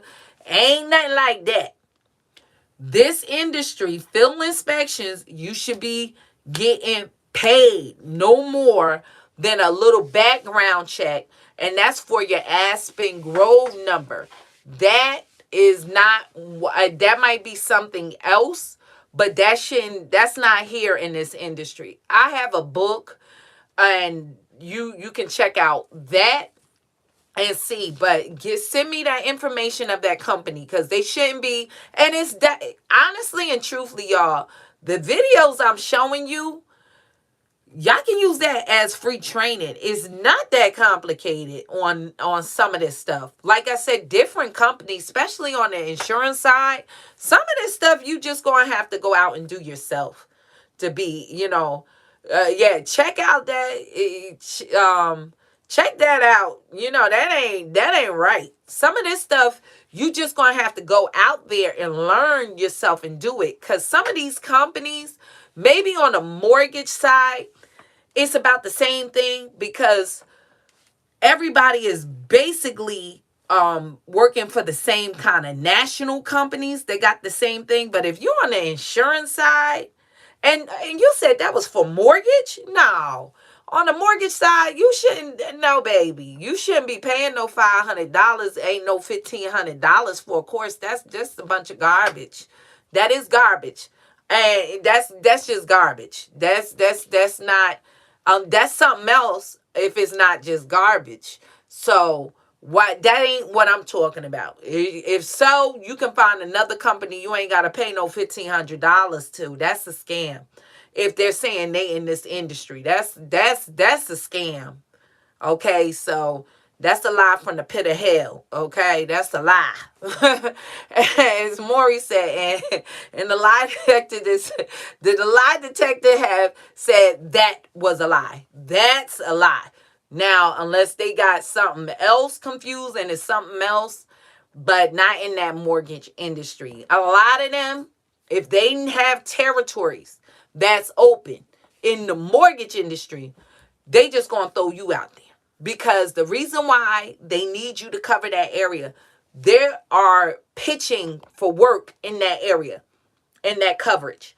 And if a person have quit that area, or they just gave them that contract out the blue and they didn't have a person there, because sometimes the nationals will do that, like, we need y'all to take this. If they don't cover that area, they can lose work all over, or they can lose work in that whole state. So the way that it works for those companies that are subcontractors to those big companies and hire you to do those certain areas, they get a whole territory. They break that work down for you or for other inspectors. They might have the whole state. Let's say of Alabama, they might have that whole state, or they might have a region. So they give them whole regions. So they might have half of the state or a number of counties. So they would just about anybody that'll go out there and do it. Look, can you take this work? We want you to go out tonight, tomorrow. You'll be like, what? I just started. They'll set you up really quickly because they are dependent on somebody to cover that area, or they're going to lose income. They're going to lose money. So them charging you like $500, that's not it. That ain't what up. So now some of them will pay weekly. Some companies, some is a net 30. That's not unusual for them to pay some companies 30 days.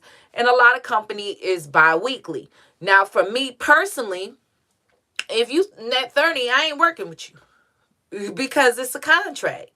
You get to choose what you want to work for. I'll just go on to the next company. I had companies that paid me every week. I had companies that every 2 weeks. But I realized doing the business, I had did some every 30 days.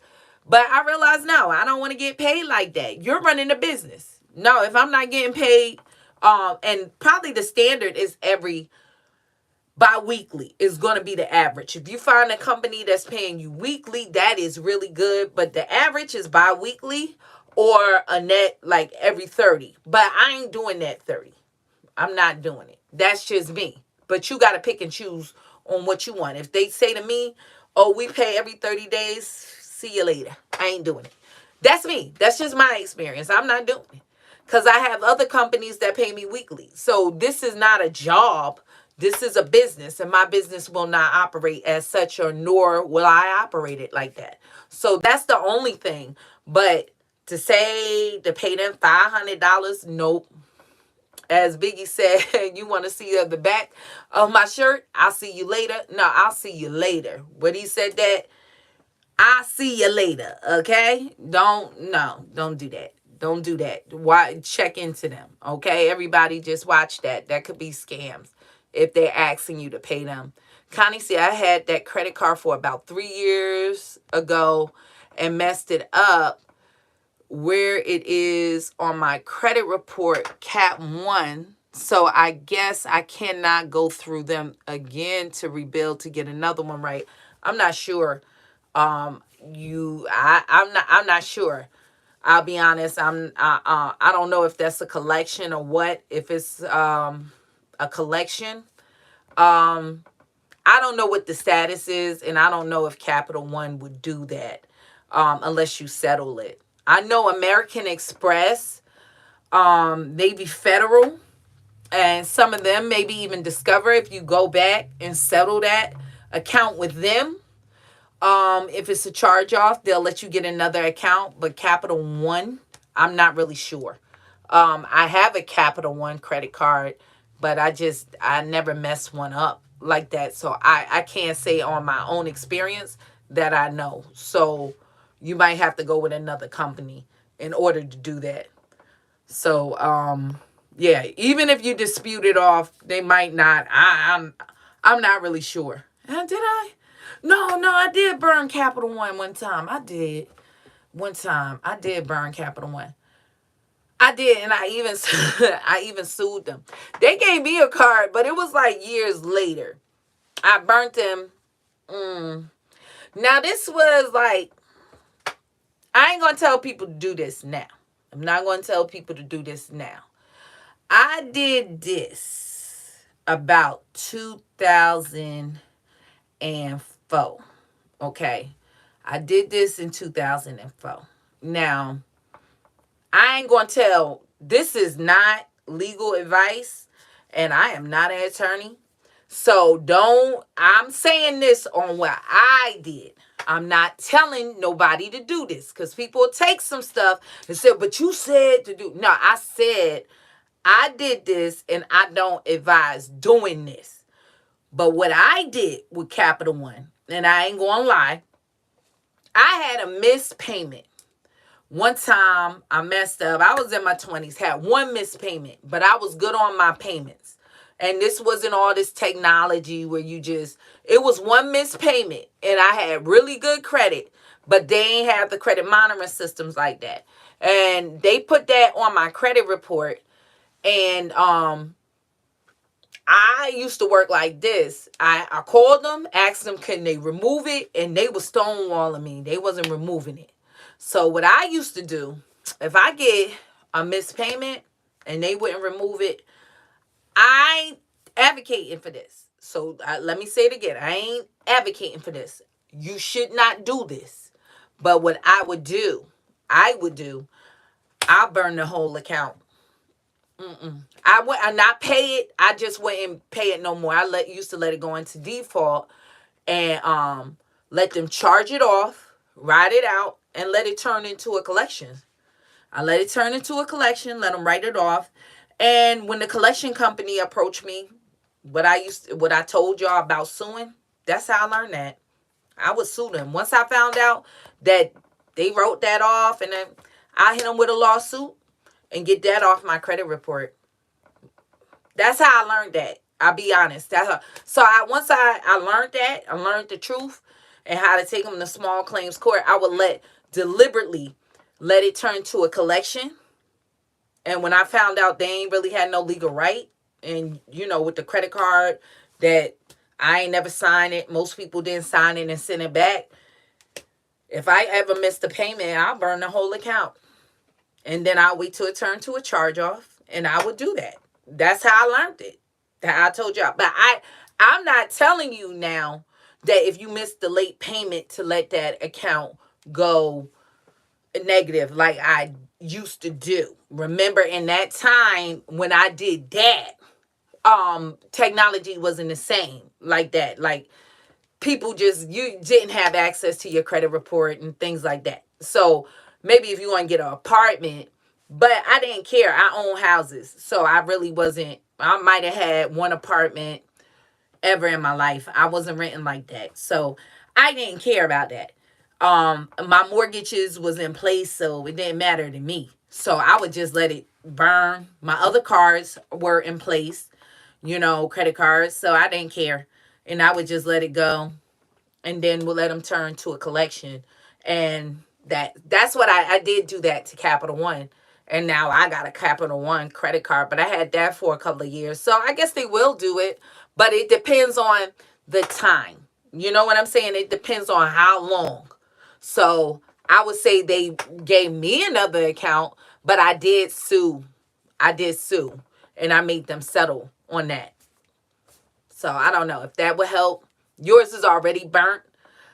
I'll just wait till they turn into a collections, and I do what I did. That's what I do. That's what I did. I mean, I'm not. That's not advice. I'm just saying legal advice. I'm not an attorney. I'm not a financial advisor, but I used to. I lived like that. I mean, if anybody put a what you hear me? What a late payment won't take it off. I used to do that. Not on the regular. I did that to them. And maybe one other account they did that. Somebody else did that to me. I ain't paying this no more. Mm, and let it turn into a collection and then sue them. And then that's it. Clean that off. So that's me. I wouldn't tell everybody to live like that because I wasn't looking for an apartment. I ain't this and that. And I'm confident about what I can do. A lot of people like, I don't know. I don't know how to talk. You know, if an attorney called me, I'm very comfortable with dealing with that. So I'm fine with it. But other people not that. They get scared when the wind blow. They scared. Oh, but they said this. And get crying. But he said this. So I can't. I don't. Nobody ain't moving me like that. So if they talk tough, whatever, I know it's true, and I always win. So because a lot of that, even with attorneys, they do a lot of bluffing. You know, so if you done hit folks if you done name names in that lawsuit, personal names, bruh, you gonna catch this work just like me. And I know what I said is true. If you don't have that proof that I don't owe them, if they don't have a contract, you lying on me. So it's defamation of character. And you're not going to hide behind that company, that LLC. I'm going to get you personally. And I'm going to mess up your credit. You're going to have a judgment on you. And so to them, it just makes sense to settle. So, and remove that in 30 days. But like I said, I know it works. I'm confident. And if anybody, start to bluster and say that, I'm not being moved because I know how it works. But other people, they're going to fold like a car or house. And they're going to start crying because they hit me up. Oh, but they said, they said. But they said what? But they said, tell it to the judge. What are you talking about? What they said and what you want to cry. If you're not built like this, don't do that. If you're not built like what I'm saying and folks going to be shook, scared to death, scared to look, just pay your bills. That's what you do. Then go over there, pay them folks, take that L on your credit report, and don't come back and say to me, I love these people. I paid them, but it's still on my credit. I told you that from the door. Well, what can I do? Well, what do you think you could do? Dispute that off your credit through the bureaus? Good luck with that. Because once you paid it, they got proof that you paid it. They got proof you did business with them. So, can it come off? Maybe. Anything is possible. But is it going to be easy now that you gave them proof? No, not so well. So, that's it. So, well, it was about 5 years ago. I don't know. I'm not sure if that's long enough. I did it. It might have been it might have been a good 15 for me. So I'm not sure. I can't tell you the exact time frame. So that's what it was. Loretta said, okay, from the pit of hell. Yeah, that's a lie right there. I don't know. Watch them. And she said, yes, it's called international. Oh, see, yeah. Now that's certified home inspections. So that's a whole different industry. So they're not lying. Home inspections, like I said, that's if you're purchasing a home, and that home inspector come in and check that home to see if it's any issues. Like one of them is termites and stuff. So that's the certification. That's not home.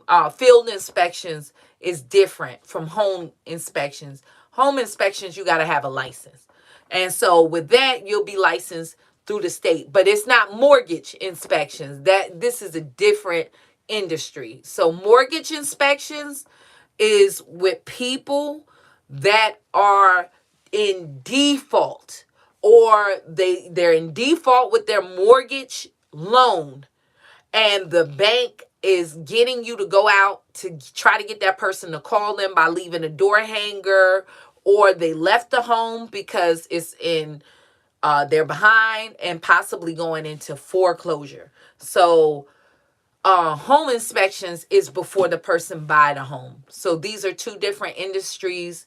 Field inspections is also, if on the insurance side, to go out and look at property and stuff like that. So home inspection is a whole different industry. Okay. So that's it. It looks at, and okay. It says to do home, and that's not mortgage inspections is what we would be talking about. So that's a home inspection is different than a mortgage inspection. Mortgage field inspection, that's what we're doing. And insurance inspection, the industry is field inspections. Okay, so that's what that is. That's a whole different one.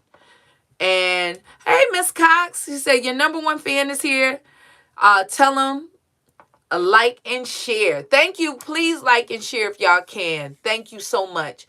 And Connie said, yes, it is a collection with Capital One. Okay, well, go to my video and check that out, especially my old videos where I talk about that process. But with Capital One, with the collection, it depends. Capital One can be a little tricky. Sometimes it'll be an attorney group acting like they trying to collect for Capital One. And with that attorney group actually, this ain't legal advice. Also, I'm not an attorney, but in the background, this is for educational purposes only. Attorney offices now, because it's very lucrative, are now trying to get in the business of doing debt collection. Now, they have been in the business for a while, but you have some of them that are debt collectors, okay? And because it's just easier than trying to get clients to defend, they just buy debt. And then since they know your local court system, they'll just pursue this as a lawsuit. Now, you want to be very careful if that attorney group is in your state. If they're outside of your state, they might not be coming against you because they probably might not be licensed in your state. But if they in your state, they bought that debt and they're about to sue you.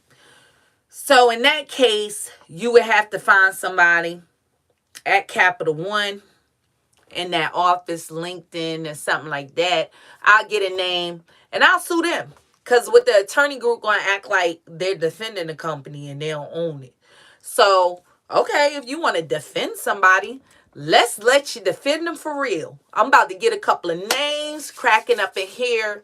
Go to LinkedIn. I go to the Better Business Bureau. Capital One is a pretty big company with a lot of power. So me, myself, personally, I'm getting lower level people.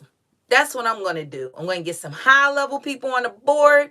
But because if they're too rich or whatever to show up, let me get some of the lower level people that work in customer service. And a lot of people, my God, on LinkedIn love to talk about, I work for this one. Well, you're about to get this lawsuit for them. And so I try to make sure they all in the same office. And I'm naming them people too, because I need them to go to their bosses and say, hey, I just got sued. Let it go to the work. And then they're going to convince them to get this off of their back, because if you put them in a lawsuit, it's defamation of character. They're going to tell that attorney group that purchased that penny on the dollar, you got to let this go. So that's how you do that. But if it is just a regular LLC that bought it from Capital One, you just do that. Find out the LLC, go to Better Business Bureau, find out who the president, vice president. I'll go me on LinkedIn. I'll catch some of them board members' names, catch me some of them workers' names, slap that lawsuit on them and the company. And so There you go. You don't get greedy. You try to make it light, especially if it's a smaller debt. So it ain't worth them to even pay an attorney. And you just let them know, hey, you want this to go away. Pay me $300 because I had court costs, yada, yada. And in 30 days, remove this off of all CRAs, credit reporting agencies. Every last one of them, not the 3 bureaus. I need LexisNexis, CoreLogic, whoever got this going on. Every credit reporting agency there is, it bet to be removed. There you go. And then I'll withdraw my lawsuit. And we'll just drop it. And that's how they do. They'll send me my $300 or they'll send you via email. This is what they did for me. This ain't legal advice. Send it to my email, sign it, send it back, and then they send me my checks. And then that goes off my credit report. So that's how it works. And she said, I have a Capital One and Cap One and Capital One Walmart rewards.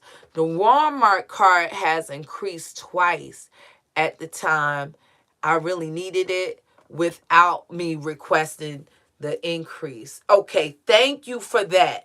Thank you. And that's what a lot of time retail cards will increase because they're trying to encourage you to buy. And that's why I tell people store cards, especially co-branded, like with a Visa logo, they're sometimes more apt to deal with more troubled credit or a lower credit score because they want to incentivize you to buy their products to make money. And Jay Smith, all you do is win, Sherry. Thank you so much. I appreciate it. I appreciate it, you guys. Do anybody have any more questions? I do see the fly-by-night companies try so hard to get, personal information. Favorite line, can you verify your name and address for me? My response is, why should I verify my own information if you say you have the information? And thank you for bringing that up. That's a technique that they do to show like they made contact. So they're recording you because they don't know who number they have. And so you want them to contact you by mail and never answer that. And what I will say, majority of time, I would be glad to answer these questions for you, but I need you to call me back on a non-recorded line because I don't want my conversation recorded. I'll be glad to speak with you. They'll hang up so quick. Well, I can't do that.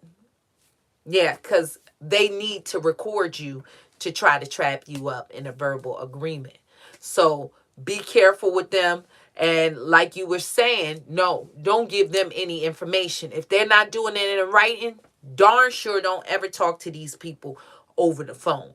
A lot of people say, well, how do I know who calling me? Come on, we in the age of Google now. Take that number and Google it, okay? And then a lot of times you'll see what company is calling you. It ain't really even that hard now. You ain't got to give them no information. Miss Cox said, Miss Sherry, I signed a contract for a medical treatment stating they may have a third party. Does this mention that the company by the name and the contract valid for a collection company to sue me? Yeah, that's what that's for. That's exactly what that's for. But this is the thing, that if you did sign something like that, you need to press that company, because when it comes down to medical, what it is, that company has to abide by the HIPAA law. And for the HIPAA law, certain documentation has to be kept secured. And it's called PHI, personal health information, has to be stored in a certain way. So if those people are not certified to have certain being HIPAA compliant, so they have to have certain security in place in order to have that information, then that's a violation of the HIPAA law. So what you need to do is press them. I have a debt validation letter for medical collections. So the way I do it, the first letter looks like the general credit bureau. I mean, consumer collection type of thing. Any kind of consumer collection like a credit card. But what those kind of medical people, what they're gonna do is send you back when you ask them to validate it, a bill, and now you got them. Because if they violate in HIPAA law, you can then call and they can be fined for that. Not only could they be fined for that, also the medical care provider, they're not supposed to be giving out your personal information. So I got a second letter for that. And then you can hit them the same way with a lawsuit, small claims court, find some people that work at that company and just wash, rinse, and repeat. Same thing. But they usually, when you inform them of those HIPAA laws, they usually jump off. A lot of them jump off really quickly because they know that's true. And I didn't know I could use my card mostly anywhere. I thought I only can use it at Walmart, which rarely frequent. Oh, okay, which you rarely frequent. And that is true. So always remember with those store cards, anytime, even I think Walgreens have a card like that too. You know, different companies have cards.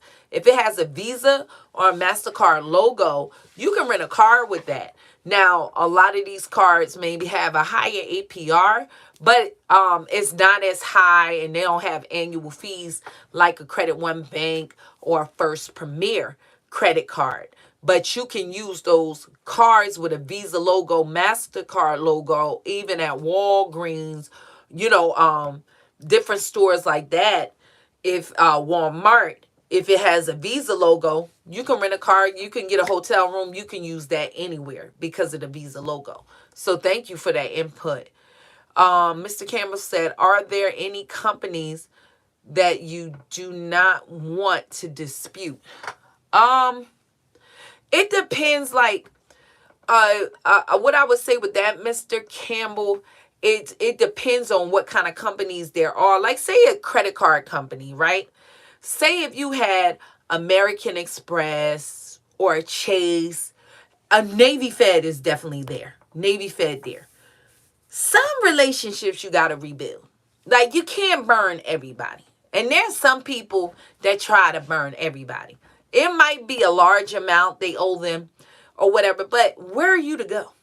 You know what I'm saying? So in those cases, you know, and then they get surprised even when it come off. I went back to them and they won't work with me because you owe them people money.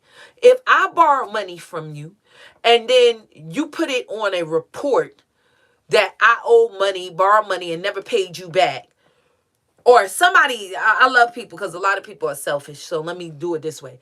If I borrow money from you and then you put that on your report against me that I never paid you back. I borrowed $11,000 from you and never paid you back. And then I have it removed. And then I come back to you and say, hey, do you think I could borrow more money? And you say, no, I think not, because you burned me before. You'll be surprised how many people mad. Oh, well, but my credit good. But your relationship ain't good. You know what I'm saying? So, no, that person is not going to lend to you no more. I mean, so if you want to do business with people, sometimes you got to pick and choose who you burn. So say with me, Capital One, they all right, but I ain't that pressed if I burn them. Because, you know, Capital One got their ways. They ain't sometimes giving those increase like that. They be trying to cap people off sometimes. So maybe my relationship with them ain't that valuable. But am I going to burn American Express? Am I darn sure ain't going to burn Navy Fed, because they done helped me in every category, business loans and everything else. And they will, you know, split off that paper. So me disputing that, I'm just going to go back and mend that relationship. So those are the kind of things I probably wouldn't dispute. It's companies that you want a relationship with.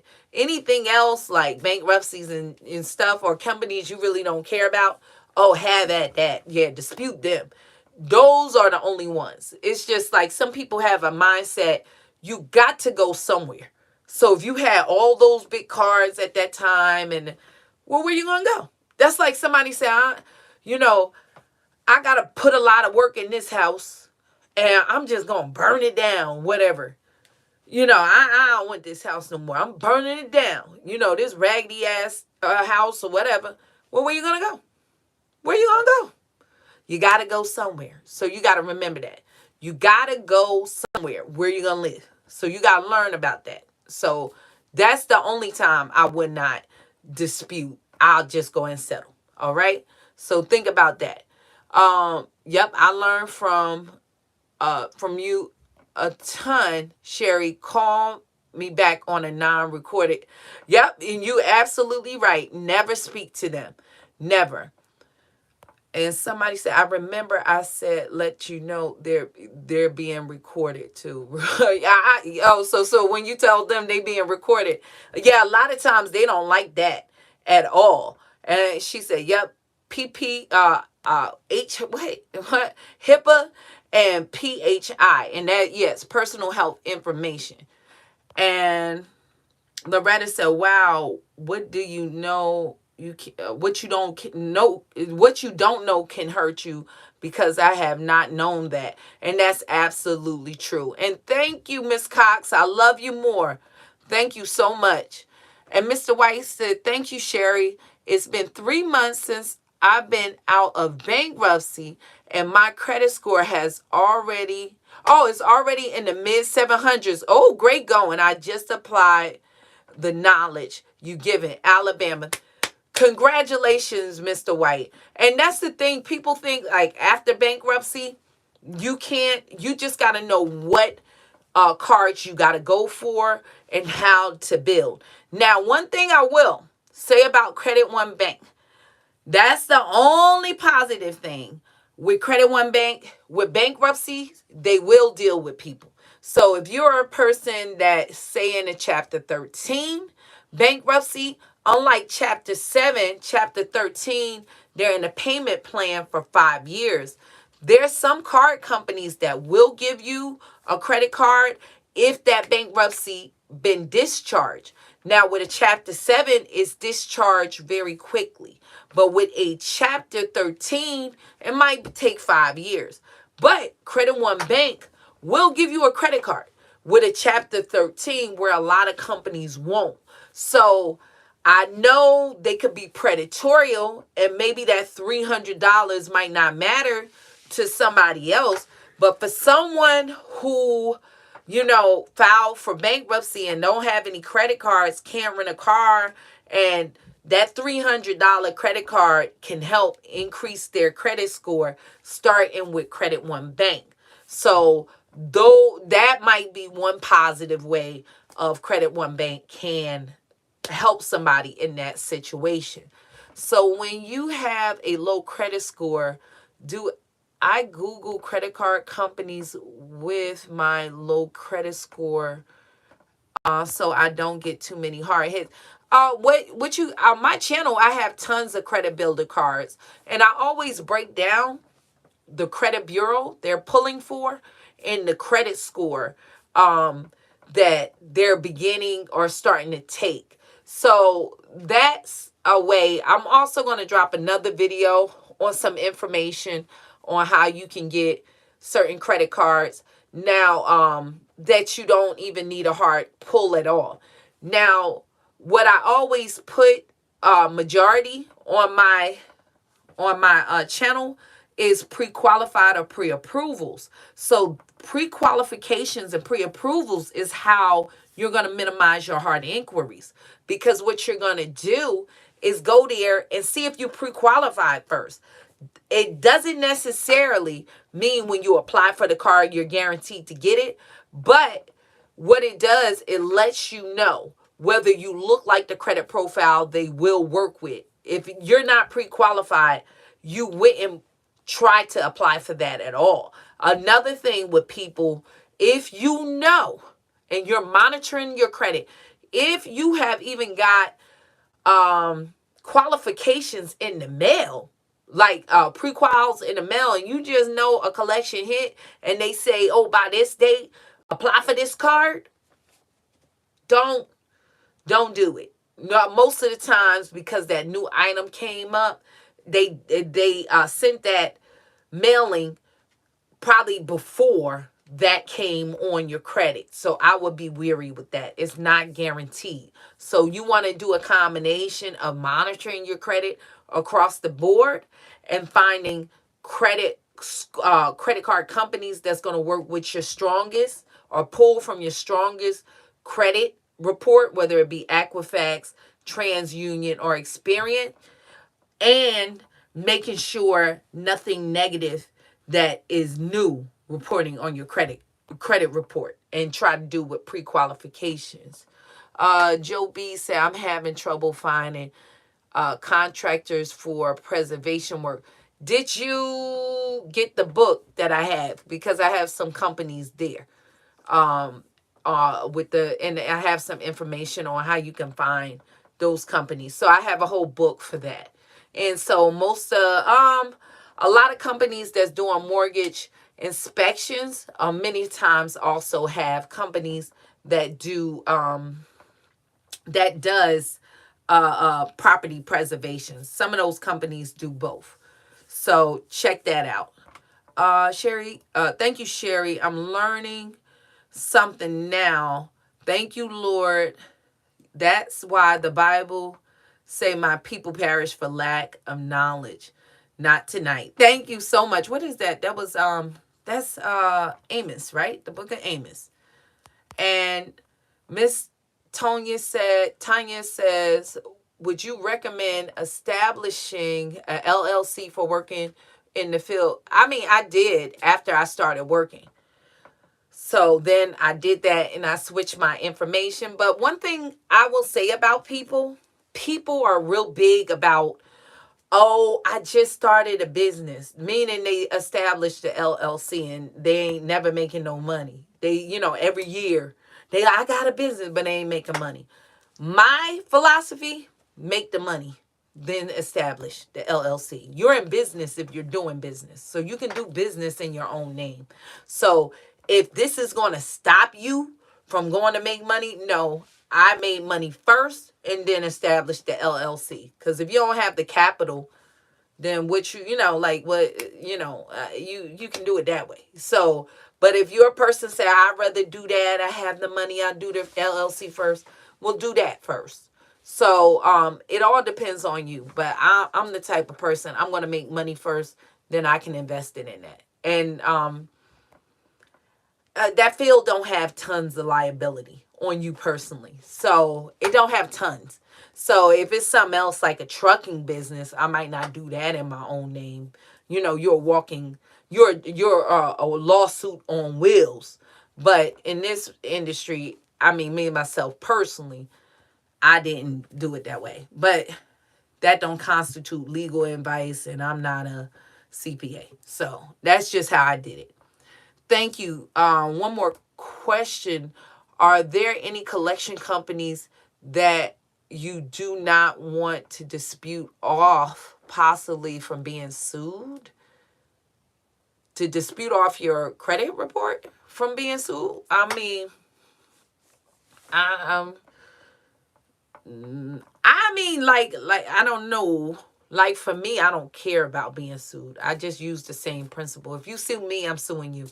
So I'm suing you and naming names. So I'm not like all scared about lawsuits. So I might be a bad person to use that, because I always know. I always use the thing, I'm going to countersue. So if a person's suing me for $5,000, I'm suing you for $6,000, and I'm naming names. You being sued, you get a suit. I'm suing other people, and I'm not just going to let you sit here and sue me. And that always work. They're going to come to the table. Because now, instead of having nothing to lose and everything to gain, that's where they standing on that side. It's a win-win for them. But Not if I pay the lawsuit back, and I can always put a lawsuit for defamation of character. I mean, that's just it. I don't care if that number ain't totally correct. You're lying on me. Whether I own it or not, if it's $100 off, if anything is off on my credit report, if this is not completely accurate, and I don't care if it's the company and I owed it, if that interest rate, you're going to have to prove that out or you're lying on me. That's it. And if it's been in collections for a minute or it ain't get paid and they are calculating interest, it's somewhat, as Jay-Z did a whole album called Reasonable Doubt, baby. That's a lie. That's a lie. Oh, well, you owed it, but who said I owe that much? So you're lying on me. See, this is how it works. I don't care if you really owe them $100. They don't have a right to say I owe you $500, because here's the thing. I might have went and applied for an apartment or something, and if it was $100, they might have gave it to me. Oh, because it was only $100. But because you lied and said it was $500, I got denied. And so you're defaming my character. Your credit worthiness is directly connected to my character. So that's defamation. You're lying. And so I'm not an attorney. This does not constitute legal advice, but this is education. I had people fold every time like a card house. I had lawyers fold every time, because if you don't account for all this interest, baby, I already hit you with the lawsuit, countersuit for defamation. You better prove it out, or the judge gonna say you did lie on me. This ain't totally accurate. You didn't lie on me. That's why anytime, see, I'm a landlord. So I know how the legal system works, because I put people's out. And I know whether a person don't show up in court. If not, I just can't get a default judgment and that's it. The judge kindly tell me he want a copy, and you supposed to attach a copy of your lease along with that, even with the judgment. In New Jersey is rule 663, 6:63. Okay, because when that person come, if they never really got notice, they need to see that this is proof. This is a viable lawsuit. Because understand, this is where they say ambulance chasers, or there's certain attorneys that have a business just running around doing frivolous lawsuits on certain big companies. They just file lawsuits because most of the time these companies just going to settle because it's too expensive. So this don't run rampant. A lot of times when you get a judgment or whatever, that court require that person that got the default judgment to submit proof, because this can happen. You might be just doing fictitious lawsuits on people, and that person, it was sent into the wrong place. So for me, I don't care. I'm not a person that really care about a lawsuit, because if you hit me with a lawsuit, I'm just going to sue you for more. I'm going to countersue. And I always say defamation of character. You're lying on me. And if that whole thing ain't accurate, then I win. You are lying on me. And that's sad. So will I say, am I afraid? I don't use the word afraid, me, myself, personally. That's my personality type. No, I'm not scared of too much anything or anybody, because we can both, as Biggie said, what's beef? Okay, we can both, what he said, grab burners and make the beef cook. We can both make it cook. That's the way I am. We can both. My mama taught, you hit me, hit them back. You sue me, I sue you back, baby. You don't want that. So that's my attitude on anything. Trust me, ain't nobody on board in business.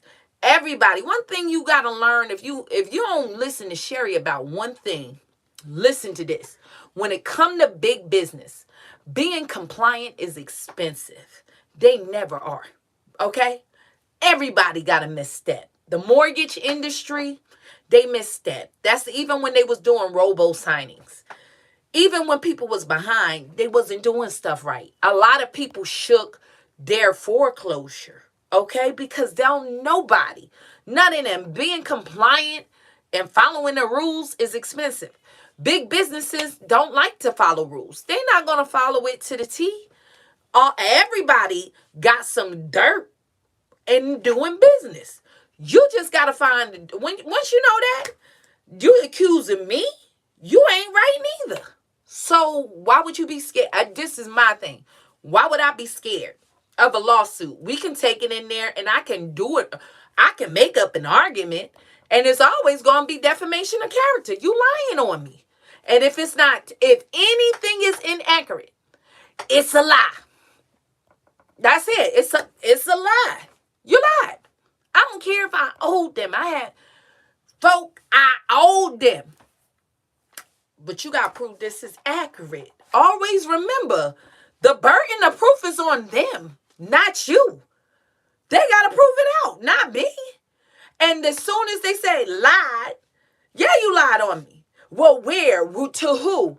On my credit report. Here's the lie right here. My credit report, you put that there, my proof in place. Now, where's yours? Where's yours? Well, I bought the debt. Where's the chain of sale? Number one, where's the proof you bought it? Where's the original contract where I told them that they could sell it when we started it? Give me that. Where's the chain of sale? Because you bought it. Many of these collection companies keep changing hands. Where's the chain of sale? It's like buying a house. It has to be a title search. Who said that this was legally transferred over? That it had a good chain of title? Did it have a good chain of sale? So, yeah, you got so many things to attack. I ain't never scared. So, that's my thing. So, no. If you going off of my philosophy, no. Don't be scared of nothing or nobody when it comes to a lawsuit. I ain't scared, especially if you ain't out here doing something crazy like Tasha K did. She just doubled down just to say, like, that you're just doing madness. You know, you got a lot of evidence or whatever. But if you ain't doing nothing like that, then no. Don't be scared. That's for everybody. Don't be scared. I apologize if I had. Okay, no problem. No problem. Say there's a safe time to close like Credit One Bank. Does it affect one credit score if you close a card? Now, that's a good question. Now, one thing it will. If that was your first card that you was working with, like, because a lot of people, they're starting off with that might be your oldest account. So it will affect your age of credit if you close that account. Number two, with accounts like that, it does have a credit line. It can reduce your overall credit. So you'll lose, some utilization. It can decrease your line of credit. But, I mean, there's just certain times you just take the hit to your credit score. If you over a 700 credit score, you at a 780, it might be just worth it not to pay the annual fee. And sometimes just to get into a better tier, it's just necessary. Because if you have too many subprime cards, the only offers you get in the mail is subprime. So if you at a certain, but would I be closing it and I'm at a 715 or I'm at a 720? No. I just pay it and keep it moving until my score get high enough. If you in the 600s, that's another thing I love about folk. They credit score be low as the flow. And then they want to, but they victimizing me. No, boo, you done victimized yourself because you got to start somewhere. Okay? So-and-so might have better rates, but you don't qualify for that. Let's just cut it out. Let's just stop. Let's stop, as they say, as champagne with Kool-Aid money. Don't do that. So you might have to start somewhere. And it'd be amazing how people, but they victimize folks. Baby, you done victimize some of these companies because you done took out credit and didn't pay it back. So what my cousin Fred said, fair exchange is not robbery. You robbed, and they just gonna get their money up front. They're gonna charge you some interest. So if nothing else, as Jay-Z said, you got to keep it real with yourself. Keep it real with yourself. You're not there yet, but you can be there. All right. So just build, and one day we will be there. You just got to start where you are. So sometime, as Jesus said, we need to go through Samaria. Sometimes you got to go through a place you don't want to go to get where you're going. Because the Jews used to go around the Samaritans and it was like 3 days longer because they thought they were dogs. But he had an assignment there, and he said we needs to go through there. Sometimes you might needs to go through Credit One Bank. Sometimes you might needs to go through Premier Bank Card if you done burned everybody else. I don't know. It all depending on you. So sometimes you just got to keep that thing there if you're not all the way there. And until you get there, then remove it. So it all, like I said, it depends on where you're at. If you at a 780 and you say, hey, I'm mentally prepared for this drop because it's going to happen. Or if you at a 750. If you 720, I wouldn't do. I mean, me personally, I wouldn't do it at 720. I would get to 750. I get a little up there where you could take the hit, but you sure ain't doing that. Don't do that at 700 and drop back down. Because at the end of the day, if you're getting better interest rates and you got to pay an $8 a month fee, you got to take the good with the bad. Maybe just stay there. So, Miss T said, yes, I have learned a lot from my your credit score is 689, and I'm very Dallas. Thank you. And you're almost there. If you add another line of credit, as long as everything else is lining up, you should be over that. Or add on, if somebody can add you on as an authorized user, then you should be over that 700 mark, to be honest. You said I have an auto loan used with Navy Federal that I paid on each month for the past 2 years. Even though I'm still paying on the loan, would I be able to get another new car loan from that? Yeah, you should be if you trade that in. I wouldn't see why not if you got a good relationship with them. So, like you said with Navy Fed, that's another thing. A lot of people complain. I went to a dealership and they shotgun my credit. To prevent that, like if you're a member of Navy Fed or any other credit union, if you can get your own financing and then go buy a car, like Navy Fed, if you can get approved for a car loan then, and then go to the dealership, you don't have to have them to run your credit score. Your credit score at that point. That's the best way that you should do it. So I don't see why it would be a problem. And so at Joe B, her ebook is great. It gives a list of companies according to state. Yes, it does. Thank you, Miss Tanya. And it does. So you can, property preservation companies, if you're looking for that, go there and it'll have a list in each state. And thank you, everybody. I think I got everyone's questions. Thank you so much, Darlene. Said you're always giving out great information. Thank you. Jay Smith said they put themselves out, Sherry, when they didn't comply with their lease. Yeah, you're right. They sure did. And most of them sure did. Because I try to work with people. So, thank you, Connie, saying awesome information. And I'm going to let you guys go. I thank you so much for each one of y'all have joined me. I see one more. What if a collection company got a default judgment? Can I still send the debt validation letter? And if I wasn't aware of the judgment, I've been building a new credit report in the past 6 months. This is a great question. Miss Soto, this is what you need to do. Number one, if you didn't get notice, they might have purposely sent it to another address. Okay.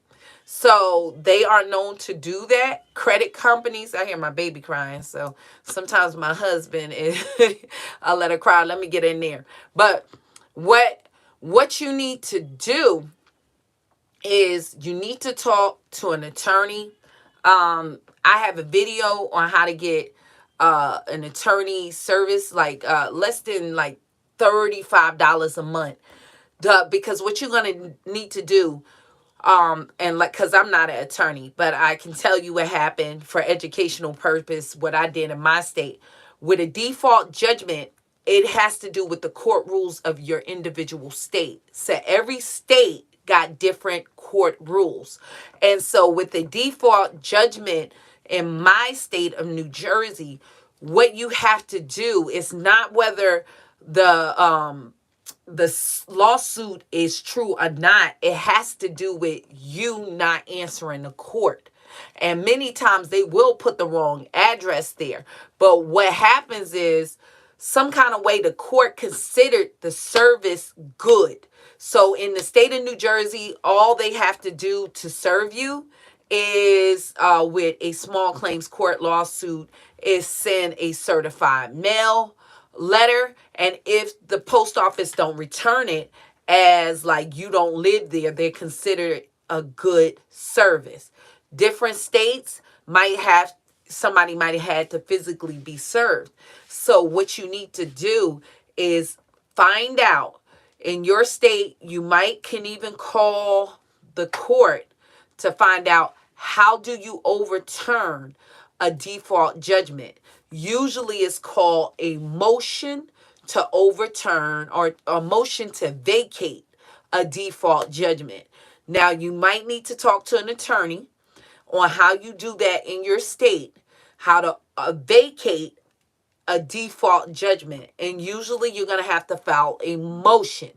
Now, once you file that motion, if they overturn it, you might have to show when you're overturning that default judgment to have it vacated that they sent it to a wrong address. So if you got your license, if you got you live at another spot than what's on that suit, show that proof, like license, car registration there. So anything like that state connected, they'll generally believe, okay? And if they ask you, how you find out about this, because sometimes the court want to know, well, why, how you just coming down here answering it now? Hey, I pulled my credit report and I found this out. Never got noticed. So you gotta be careful with that. I just gave you a gem. Okay, just when folk ask you, I ain't even know it was there. I pulled my credit report, and lo and behold, it said it was a suit, whether you knew or not. Don't sit up there and tell them I knew about that, but I just let it sit. No, don't say that, because they gonna want to know, well, why you ain't come down here to rectify this sooner? So you don't want to do that. So you just need to find out how to overturn it. So I just gave you some information. Take that. But don't go down there and tell them, folks, I been knew about this. Don't say that. I didn't. Because they're going to ask you, why you ain't handled this sooner? Oh, I just went looking for an apartment or a car, and lo and behold, that was on there. So that's how you will overturn a default judgment. You have to see how you can vacate it. You need to talk to an attorney or call maybe the court. But I wouldn't call the court neither.